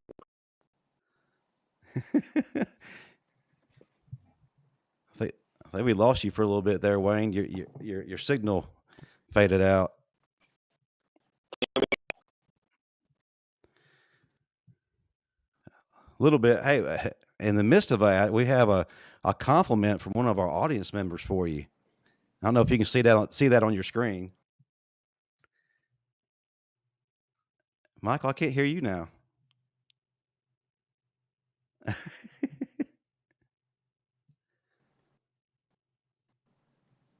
Are y'all there? All Hey, right, I'm here. sorry about that, guys. Yeah, it sounded like we just had a maybe a restream glitch on that one because I went out for a second too. No, we kind of lost you as you were talking about the previous year where, of course, Rohan Davey and Josh Reed, torched us to the tune of 500-something yards. And you were talking about how that kind of was the fuel going into that this game we were talking about. And then we kind of lost you after that. Absolutely. I mean, it doesn't get it. If you need to be motivated after what happened to us the year before, you didn't need to be on that defense. And, we had some leaders on that defense. Our defensive line was all studs. Our linebackers were good, and we had a secondary that was made of all veterans. And, we were better than what we put out the year before. And we went into the game with a good game plan. And like I said, if you needed any motivation other than looking at the results from the year before, you didn't need to be on that field. And we went to Baton Rouge and we completely tore them apart. Yeah, shutout. And we were the first Alabama team to go in there and shut them out in Baton Rouge, I believe. God, man, that's a good one. That's a good record to own right there. Yeah. Especially with the talent that was on that offense that you were playing up against. Yeah, they had some really good talent on that offense. So when you were playing at Bama or when you were playing in the NFL, was there ever a player that you went up against or that you just saw on the other side of the field that just made you say, damn? Auburn had a running back combination. They had Cadillac Williams and Ronnie Brown. Yeah. Brandon Jacobs, too. Luckily, he didn't touch the field. Oh, good deal. He's a big boy. Oh, yeah, he was a big boy. But those two, it didn't get much better than that. Now, we played some good backs, but like I said, we were one of the top defenses in the country that year. But that combination that they had with those two backs, that's tough to defend, and we did a pretty good job against them. Hell, NFL had trouble with those guys. Yeah, they did. They did. Yeah. Those were two really Super good Bowls, guys. baby. I think they did they all three get a Super Bowl? I know Jacobs got one with the Giants. I'm pretty sure Cadillac was on that Tampa. Yeah, he did. Yeah, he was. I don't think Ronnie Brown did. Gotcha. No, he never got one. That's a backfield, buddy. Wow. You're right. Yeah. It's kind of like the Alabama backfields before they really had them. Oh, yeah. I mean, think about that Najee, Derrick Henry, and whoever else was on that. Good Lord. Since we're a little bit on the NFL side, before we could jump back to the whole college side of things, a lot of the former players talk about how once they got to the NFL, everything was so much easier. That the Alabama practices, the training and whatnot, were probably 100 times harder. Do you feel that's true? Absolutely. It was absolutely true, 100%. We got after it in practice every day. And AC was talking about holding account. That you wasn't thinking about if anybody wasn't prepared. We prepared, we practiced, we got on thing. To have that for cakewalk. I mean, it was just easy after going through 2 days. And Now, I do have to bring up, because you talked about this last time you were on the Bama Standard, going up against Peyton Manning in practice. You said that he used to get really motivated or pissed off when you would pick him off, man. Could you touch a little bit on that? Yeah, so I was I always guarded Marvin Harrison in practice, and Lucky now believe me, they got the best of me, but I gave them fits, and every single time, especially in training camps, Peyton Manning, if you pick him off, I don't care who you are, you could be anybody. If you pick him off, he's coming right back at you, and he's gonna. I don't care what plays are called, he's gonna make sure that he picks on you the whole day. So, he's always throwing the ball to Marvin Harrison, so I got my work in, and it made me a better player. Now, did he do that to other teams in games? Oh yeah, definitely. That's awesome. Definitely. Well, I've got a question that I've been dying to ask somebody that played against Nick Saban, who is now an Alabama fan, right? Because when he coached for LSU, buddy, I hated that little dude. I called him Nick Satan and everything else you could think of. And when their team got off the bus, I said, they're all on steroids. There's no way they can be that big. What do you think about Nick Saban before he came to Alabama and now? Before he came to Alabama, I couldn't say his name. All right, me too. But what he's done, let's say this before we touch what he's done on the field, what he means for his players off the field after their Alabama careers, whether they're in the NFL or whether they're just professionals in everyday life. He has a part in his players' life, which a lot of coaches don't do. So one, that's the most important thing. He's big on developing men to progress in society, and a lot of coaches don't care about what you do when you can't do anything more for them. And that's the biggest compliment I could ever give Nick Saban. I personally don't know him, but I know people that he's coached. I know people that I know people that are still in touch with the Alabama program, and that is about the biggest compliment. I don't care how good you are as a football coach, but if you care about the individual as a person, you'll be a person way longer than you'll be a football player. So that right there is the best compliment I can give Nick Saban. What he's done for this program, what he's done for those individuals on the field, that team, words can't describe. And to have a role model like Nick Saban, to have a leader like Nick Saban is unheard of. Absolutely. And a lot of people Absolutely. outside of the Bama Nation really don't see what you're talking about. They just see the guy that gets riled up during the press conferences, and mainly because people ask a lot of stupid questions or questions that are specifically designated to piss him off. So they really don't understand the relationships he built.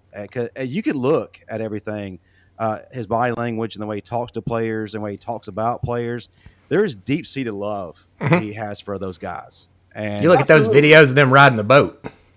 Absolutely. I mean, when this man goes into these kids' homes before they touch Tuscaloosa, he makes a bond with them at that moment, whether they go to Alabama or not. And to have someone that can come in your living room is not going to promise you the world, but he can promise what he's going to do for you as a man and a student athlete. That's big. A lot of promises are given by college coaches, college recruiters that they can't hold up. But when Nick Saban comes in and he tells you, I'm not going to do this for you, I'm not going to do this for you, but what I can promise you is I'm going to develop you as a man, I'm going to develop you as a student athlete, and I'm going to prepare you for the next level of your career, whether it's in football or whether it's in the regular world. So a lot of teams don't get that. A lot of programs don't get that from coaches, from their head coach. And Nick Saban could walk away from this game today and be happy with what he's done. But he wants to continue to pour into the live student athletes that he has at Alabama. And that, like, to have the legacy that he has and to want to contribute to the lives of the young kids that he touches on a daily basis, because I don't care if it's an off day, he is in those kids' lives. The whole coaching staff program is in the kids' lives. And to want to continue to do that when you can just walk away and have the greatest college football legacy as a coach it says a lot about the individual. Sure does. It absolutely does. He definitely inspires me. And again, when he was at LSU, I respected him, but man, I didn't like him. Absolutely do. But man, I didn't like him either. No, that's right. None of us did. The second he signed on the dotted line for Alabama, though, boy, my feelings changed almost instantly. I remember when that plane landed from Miami. When I got, I think I got a text message from my cousin that said, "The University of Alabama's airplane is in Miami." I said, "Yes." Yes. You know what you said about Saban, though? It kind of strikes me that some of the stories from his NFL, I have a hard time believing some of the stories I hear from his NFL career. One especially where they talk about him stepping over an injured guy in the practice facility out there, like there was, and not having any compassion. I just don't believe that story because of the things I've seen from him since he's been at Alabama and even before that.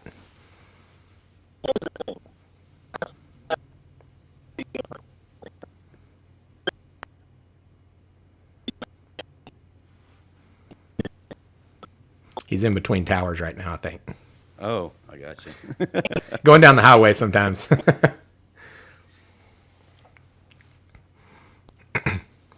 y'all hear me? Or you're kind of fading in and out on us. You're coming back faded now. out. There you go. You're coming There you back go. now. Okay. We got you. good. All right. So Oh, then we lost him immediately. man, Good stuff. He's coming back. I got him back. Build up was there. All right, now we got a good Take three. picture back. okay, Your sorry turn. about that. Sorry about that. There's a difference in NFL and in college. You have players in the NFL that are making so much money, so much more money than the head coach, is that they don't respect the coaches the way that kids in college respect these coaches. And That makes sense. You know, they're the big guy. You know, when these owners commit money to the players, a lot of players in the NFL, and I learned this from being in the NFL, think that they're going to outlast the head coach. So the coaches don't get the respect that they deserve in the NFL. So, you know, I can't say if the stories are true or not, but I have heard stories about Saban in the NFL. I had a couple of friends that he coached in Miami, and I've heard good and bad. But Gotcha. to see what goes on now, you know, it's hard to believe. You know, Saban may have released the player, and the player may not feel the same way about Saban that he should. So, Gotcha. Oh, without a doubt. Of course, if you've been tuning in to the Bama Standard pretty regularly, and one of the things we've talked about, and to kind of go with what your point about as far as the money and players not respecting coaches, I think it's kind of filtering down now to the college arena, because you've got the guys with the NIL situation coming in. And you also, and they're feeling some type of way because they're not getting the deals they feel like they should get, or you have guys who are having to wait their turn on the bench, but they're feeling some type of way because their buddy over here is getting the NIL money. They got a nice ride, and they're having to wait, and they got that on their mind. But then also too, they're using that 4-star, 5-star status that I've said, you know, to exhaustion coming into play. Do you agree that maybe on the college level that respect is kind of deteriorating just a little bit, or maybe even a lot? I have mixed emotions about the NIL, because I've always been in favor of players being paid. Absolutely. Yeah, absolutely. Because the NCAA, the school itself, they make so much money off the likeness of these players, Sure. and the players get nothing. Now, granted, I'm not going to say they get nothing. A free education, because most people that leave college, they walk away with college loans that they're paying back 20, 30 years. Right. So you do get the free education, the room and board, everything, and I agree with that. But when you have an organization making billions and billions of dollars off of you, I agree with the NIL. Now, what I have pause on is handing these players money that they may not be ready for, because when I was in college, Alabama did a good job of educating us, but I wish before I went to the NFL, I had more financial education. Sure. And to see the size of the deals that these kids in college are signing nowadays, I love it for them, but I hope they're prepared, because money can ruin people. Sure. No, that's very, not very prepared for true. it. Very, very true. And you can see that still to this day, even with the amount. I know that players are getting even more financial education than they did back when you were there, but you still see players having huge financial struggles that had $80 million signing bonuses and things like this. And it's just, it sucks for them, because, if they had the right education and everything, they'd be set for life, Absolutely. You got to realize what you got to do is you have to take advantage of the money that you're going to get now in college, and before you get to the NFL, because once your NFL career is over, 9 times out of 10, unless you make great business plans, you're not going to get that kind of money when you go into the 9-to-5 life. Right. And so you have to capitalize on what you have at the moment that you have, and you have to plan for the future, not for the moment. Yeah, absolutely. Absolutely. Now, I've got another question about coaching before we get off of that, because I was in school when you were there. I remember having a piece of bacon on hand for when you made a good play, pull up and cheers with my buddies and eat it, right? So I remember this very well. Okay, so, and I know that you played for a coach that while he was there, we all pretty much loved, but the second he left, we were no longer fans because of kind of how it felt to us when he left. And I know that may have been your last year. I may be a little wrong on that, but I think that was your last year. Were you there during that kind of fallout, and how did that all happen? And from a player's perspective, how did you guys feel? So here's the thing. I that's a coach that didn't actually see eye to eye with me all the time. Okay. And I felt that I was in a position where he had no choice but to play me. Oh, wow, yeah. Wow. Not to diminish any player that was behind me, but I was better. And I don't, and again, I don't say that to diminish anything or anyone that was behind me. Now, one of the people that were behind, he wasn't necessarily behind me at my position, was Roman Harper. The day Roman Harper walked on that campus, I told him how great he was. Yes. All he was so great, athletic. I said, all you need to do is just learn this game. And I said, you'll be one of the best safeties to ever come through this university. Look what he went on to do. Yes, sir. But have you considered being a talent evaluator, maybe a recruiter for Bama? I think Bama does a good job. Hey, that's a good eye, though. Roman Harper was damn good. But, and I saw that just from working out with him, from being on the field, doing drills, and when he got there, he had raw talent. Roman Harper could have walked in there and took my position day one if he knew the college game. But as far as back to your question, I was just in a unique position at the time, and timing is everything. Now, when it comes to that coach, Coach Franchione, we didn't always see eye to eye, but he was fair. It's okay to talk shit on here. Ain't nobody gonna hear it. Safe place.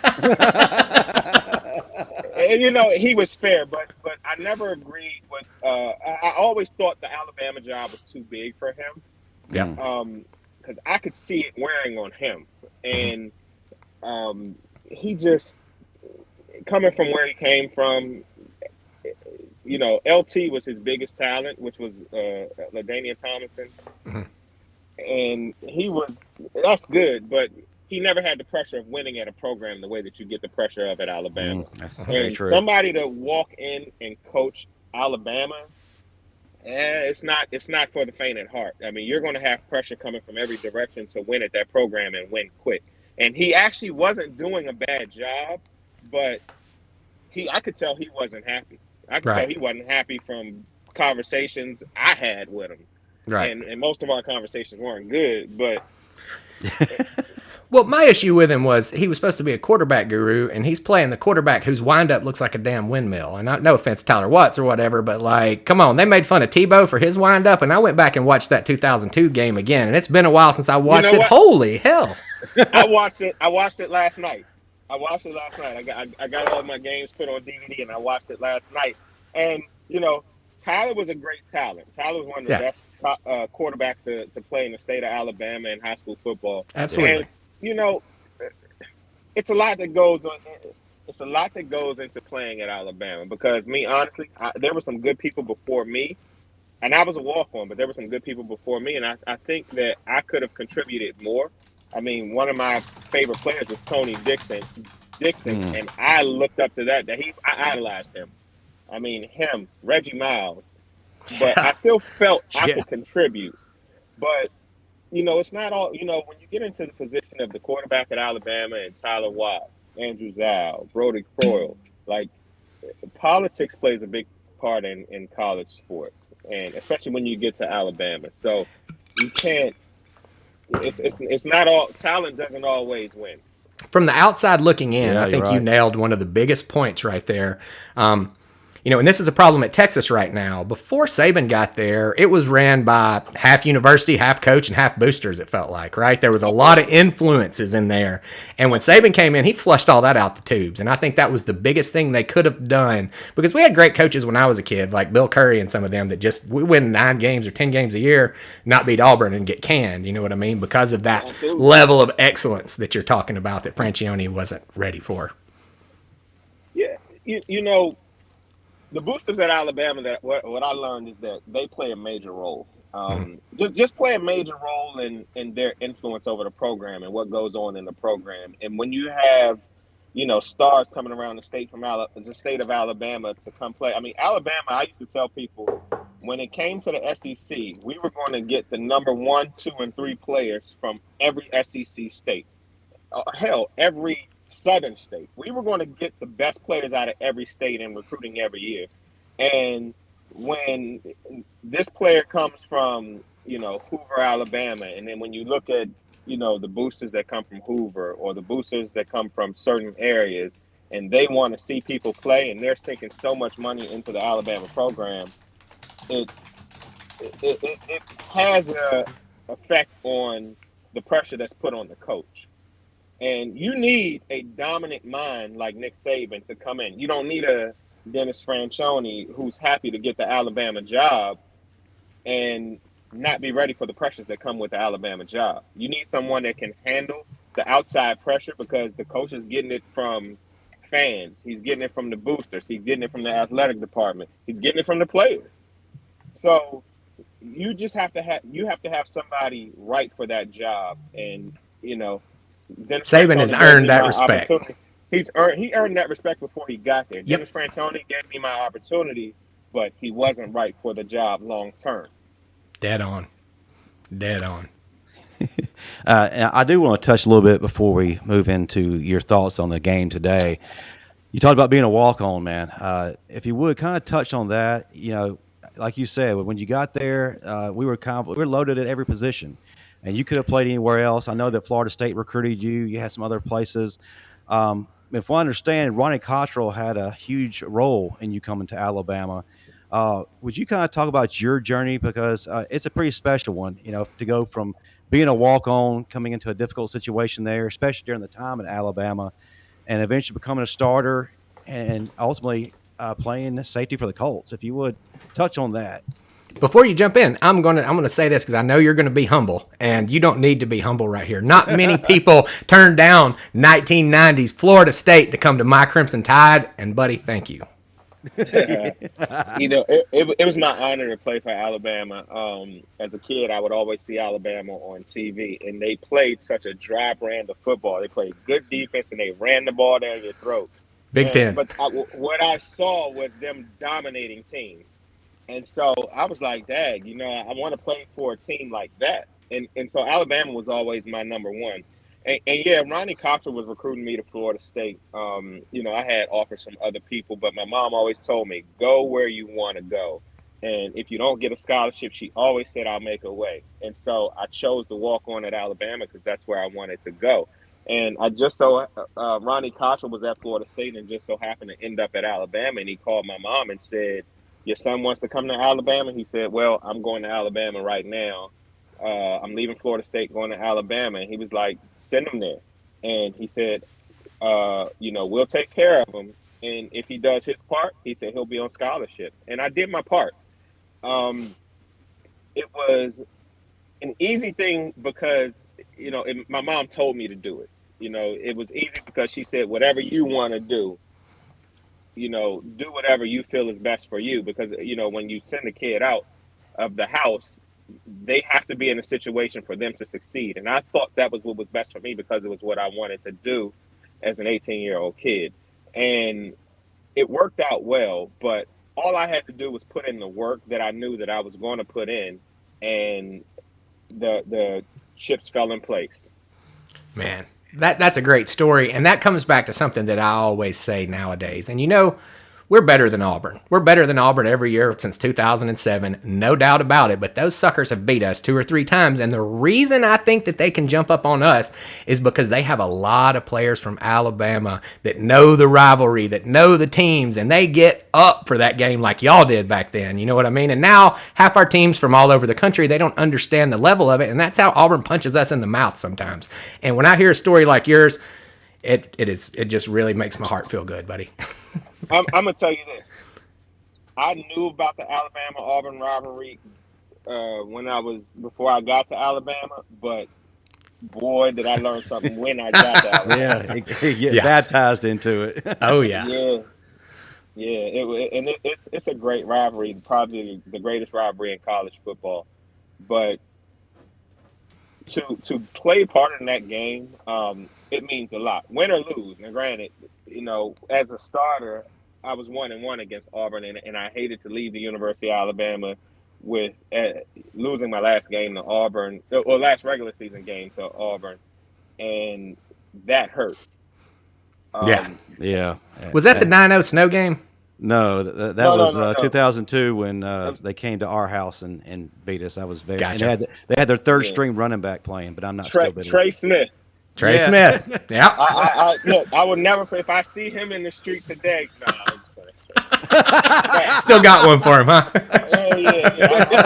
I might tackle him because I think. If you do, You got to owe him one. if you do, I want you to record it and put it on TikTok. I'll record it and send it to your show. That's fantastic. That'll work. I will definitely put it on the Bama Standard. Well, that would be our first viral video, I'm sure, for us. I might go to jail for assault, but We'll Worth it. bail me out. Yeah. Hey, I got your bond. How about that? Personally, I'll come and get you wherever you are. I was going to say we could start a GoFundMe and we'll have you out by the end of the day. Absolutely. Put a GoFundMe for that. You have enough to get Ruggsy out of jail. Boy, that's a sad situation there. It is. But switching gears, let's talk about the game tonight. As you know, we've talked at length about the defense all year and last year. You've heard Marvin's take on it. He's placed the majority of the blame on Pete Golden. You heard AC's take on it, where it's more of a pride thing. It's more of lack of having that inner dog.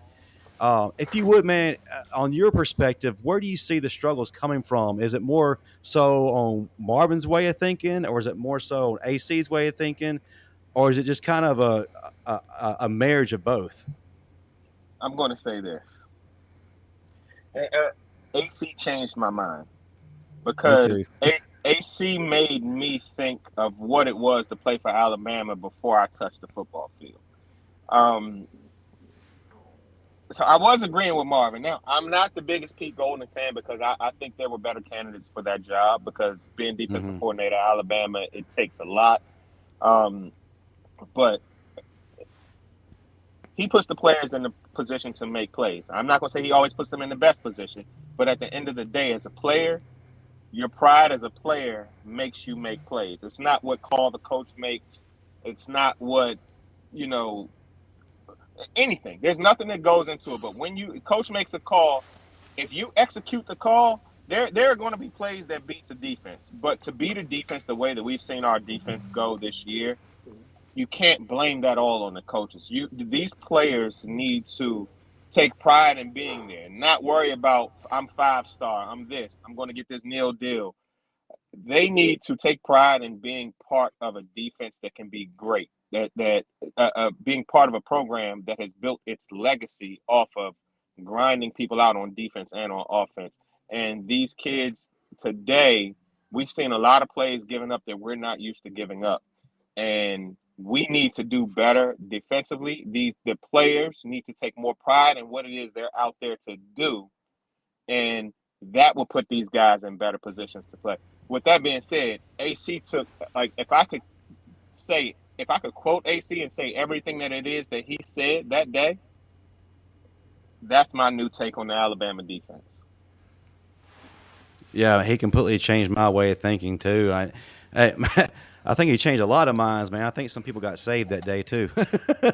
Well, look, they're capable. After watching what they did to Ole Miss, after watching what they did after the games where they mess up, man, they tighten up. They've got it in them. Yeah, they definitely have it in them. I mean, that's a talented defense. You got a bunch of 4- or 5-star guys that are contributing to this defense, and it's about the want-to of the players. I had a coach at Alabama, before, Charlie Harbison, and he always told us, he was like, it's about want to.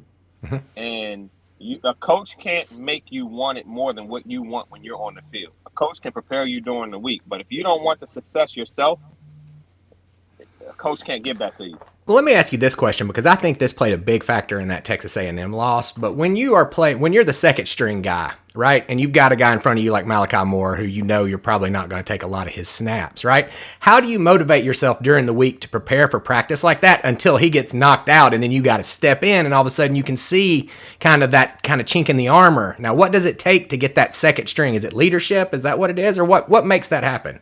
You like I said, you have to want success. Sure. You're playing football. Every snap, the starter can go down. I'll use myself for an example. I didn't walk into the 2001 season starting when we played UCLA. Shantu Ray was the starter at strong safety. He got hurt mid-game, and I took over for him. I came in and I played. My coach told me, you played great in relief. And from that day, Shantu never got the starting job back. Yeah. And on the way out, carrying out the rest of that season and going into the next season, I was a starter at that position. But it was because I prepared like I was a starter. Yep. And if you don't prepare yourself, the coach can give you the playbook. He can give you the weekly game plan. He can give you the keys, the tips from the quarterbacks, all of that stuff. If you're not prepared, you're not going to be ready. And the thing is, that goes into life. It goes into everything. Working my 9 to 5 right now. If you're not prepared for what's going to come next, if you're not prepared for the next week's game, the next week's business meeting, you're not going to succeed. If you're not 30 minutes early for the podcast, Justin. I'm always busting Justin for rolling in with eggs in his mouth 5 minutes before we start. Well, you bring up a very good point. This week we had Kevin Norwood on our show, and one of the biggest things he talked about leading up to his success against LSU for the 2011 National Championship was he had this mindset every game: be ready, be ready, be ready. And like you said, you prepare like you're going to be starting that game. And I think a lot of these guys don't really understand that. I mentioned it earlier. A lot of these guys are more concerned about the NIL stuff, posting on their Instagram or their star status instead of earning it not just on the practice field, the classroom, weight room, et cetera, it's earning it in every aspect, every phase to where the coach trusts you to put you in that situation. I think that this younger generation is missing that. And another point, a lot of Alabama fans are griping because we're not seeing the stars of this highly coveted freshman class like Kool-Aid McKinstry. And I think maybe Coach Saban doesn't have those guys on the field because he knows more than we do. he does. Yeah, he knows more than we do. But there's something about that personnel group that he doesn't trust, and the reason why they're not on the field is because his hands are tied at the moment until those guys earn his trust. Coach Saban's not going to put a guy on the field that doesn't check every box for him, and going to class is one of them boxes. and unfortunately, it has to be. It has to be because. Going to class, we had some issues with that, and like AC told you guys earlier, we had some issues with that with certain people, and there would be somebody, hey, at your door, come on, it's time for us to go to class. You got to check the boxes for Coach Saban to put you on the field, and what players nowadays need to realize is that you're not here to play football. You're here to get an education, and football is a bonus. It's paying your way to go get your education. But if you don't do good in the classroom, you're not going to touch that field. So with that being said, you've got to check the box. Now, moving the classroom aside, if you're not prepared, if you're not in your playbook, if you're not, watching your film, if you're not working out, if you're not getting stronger, getting faster, getting ready every constant week, you're not going to get on the field for Coach Saban. And I don't care what star recruit you are. If you don't put the work in, Coach Saban is not going to put you on the field. There may be a guy behind you that's not as good, and obviously because he's not starting or something, but he'll play that guy because the guy does everything. I completely agree. Yeah. Well, I've got a question for you because I never got to play football at your level, and man, did I ever want to. Just didn't have it, right? So one of the questions that always interests me is that once you're finished being a Bama player and you're going back and watching Bama, do you turn into a fan again? Do you have like favorite players? Who's your favorite player on the Bama team right now? I don't have a favorite player, but what I want success for the program. Sure. I'm an Alabama guy, through and through, and I just want to win. I understand you can't win every game. When we lost the Texas A&M game, I wasn't even mad. If you look at what Texas A&M has on that roster, I don't care what their records are. They're They good. have more 5-star talent. They have top 10 recruiting classes. They have the same talent we have. They may not have the depth that we have, but at the end of the day, I want Alabama to win. Just like my coach always told me, those guys are on scholarship just like you are. Yeah. And in the NFL, they get a paycheck just like you do. You're not playing against bums. So any given Saturday or any given Sunday, somebody can beat you when you're the favorite.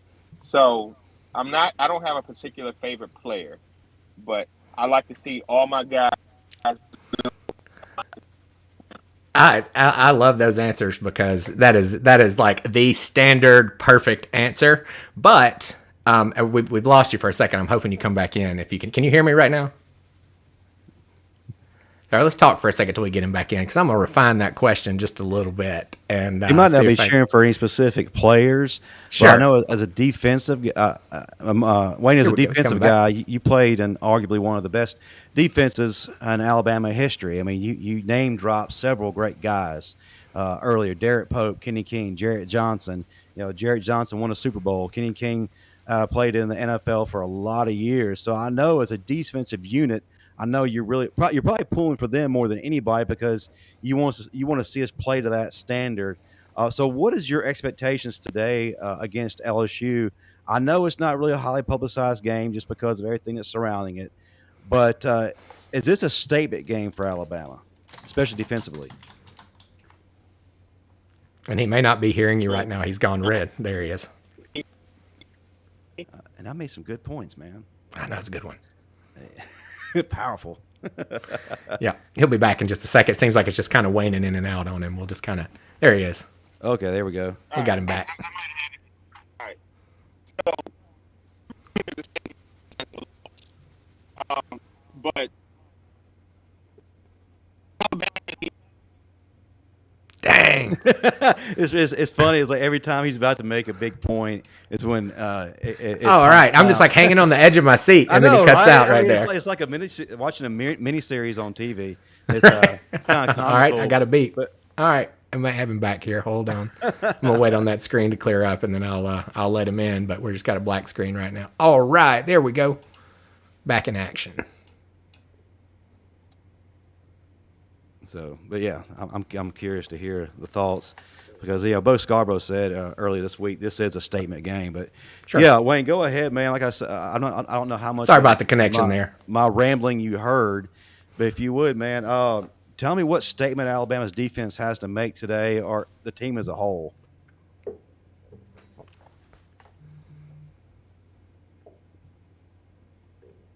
It happened again, man. I think it has something to do with me.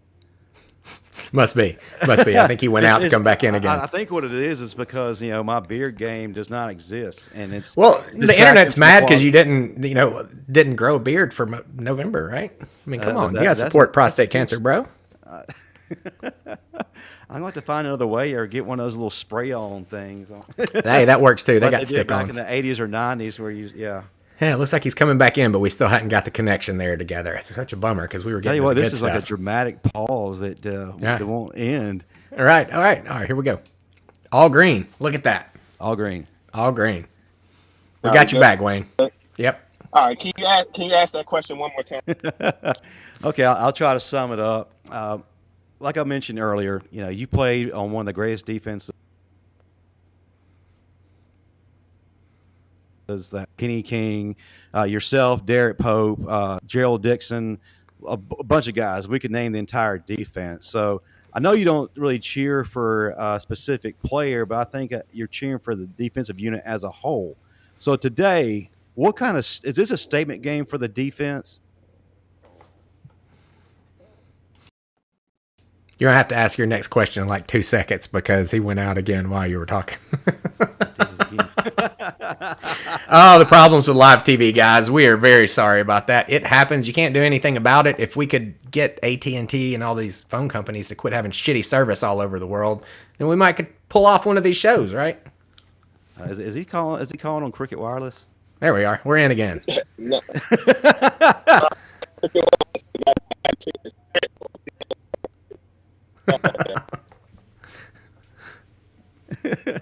That's quite all right, but yeah. You're coming in and out on us a little bit. It's still showing you. I've got you as a red signal right now. So whenever that pops back up to yellow or green, I'll let you know. He has to earn his way onto the field. That's right. We got a good still shot of him though. That's like you put that on your profile pic. That could be a profile pic. Yeah. That's right. Yeah. Well, if we get him back, I'm going to say, look, rephrase my question. You got an $80 certificate to the soup store that only works on jerseys. Which one you getting?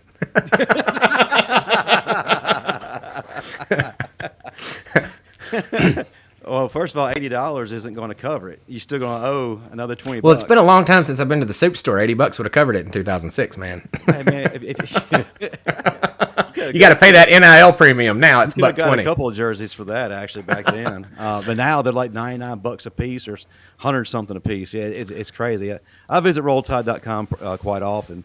Well, it looks like we lost Waine there. Maybe he'll get back with us before we get this thing tied up. But I believe what you were talking about in the question you were asking him was a really good one, and hopefully we can get the answer of what he's expecting or what's going to be that statement that's made by the Tide today. But I don't know if you've noticed this. It's 11:59 Eastern, which means we got kickoffs in 1 minute. We do.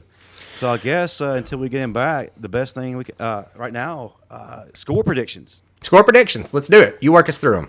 Your turn this time. All right. Well, let's go with since Tim was with us earlier today, previewing Auburn and Texas A&M. Let's start out with that one, and I'll let you pick this one first.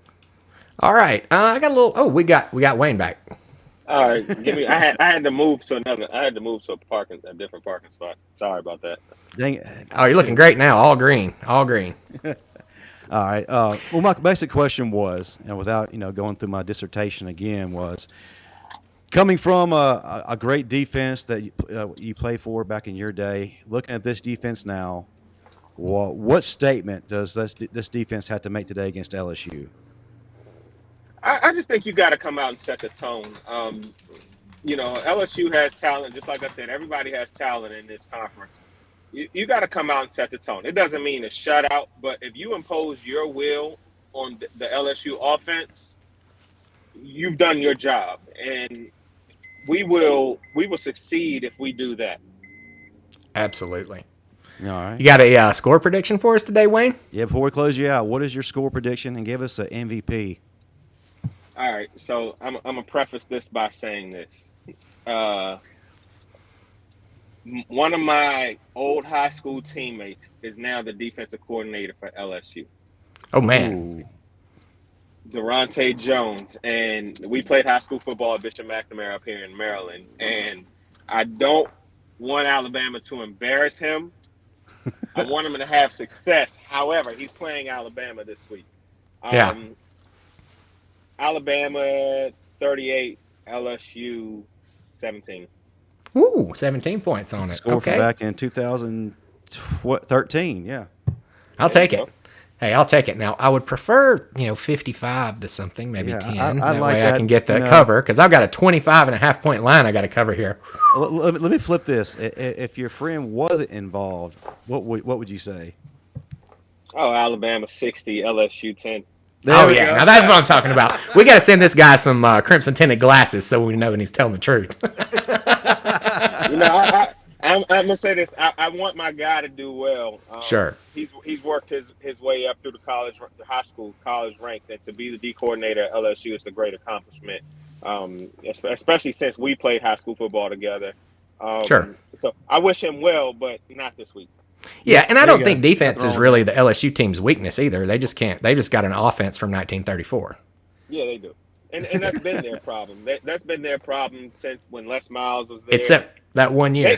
But the thing is, they have talent. Except the year they had Joe Burrow, they have so much talent, and it seems like they're always a quarterback away because they have receivers, they have tight ends, they have offensive linemen.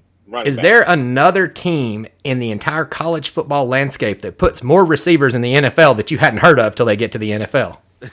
No, there's not. There's not. It's amazing the talent they got down there. Absolutely. Well, Waine, I know you know that better than me because you had to line up against those suckers. You really did, man. You definitely earned your NFL contract coming out of college playing against some of those guys. Woo! Hey, Yeah. being a defensive back, this is the one thing as a fan that most fans just don't understand. You can play 99 great plays and blow one coverage or have one thing go wrong, and that's all anybody sees because they don't throw the ball your way.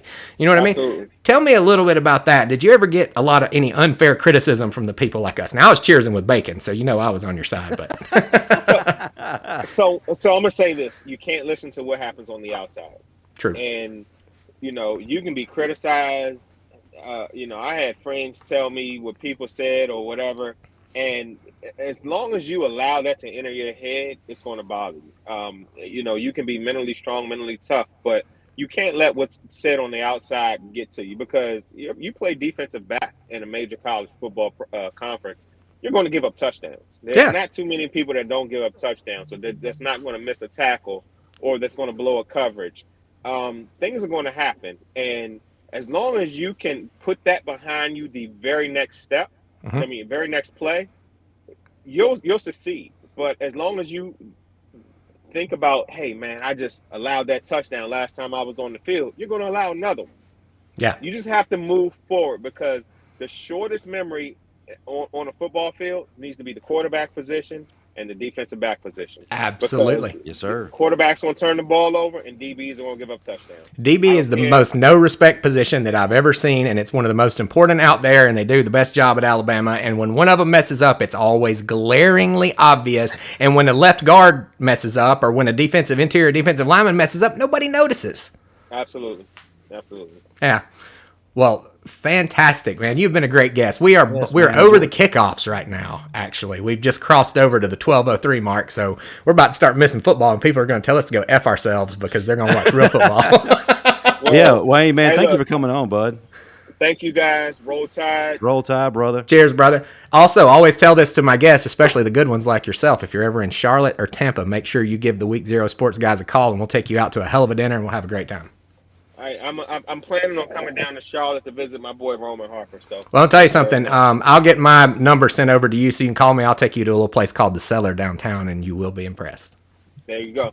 All right, my man. Wayne, thanks again. Thank you for making our little show legitimate, bud. Justin, Tim, thank you guys for having me. Yes, All right. sir. All right, we'll see you, Wayne.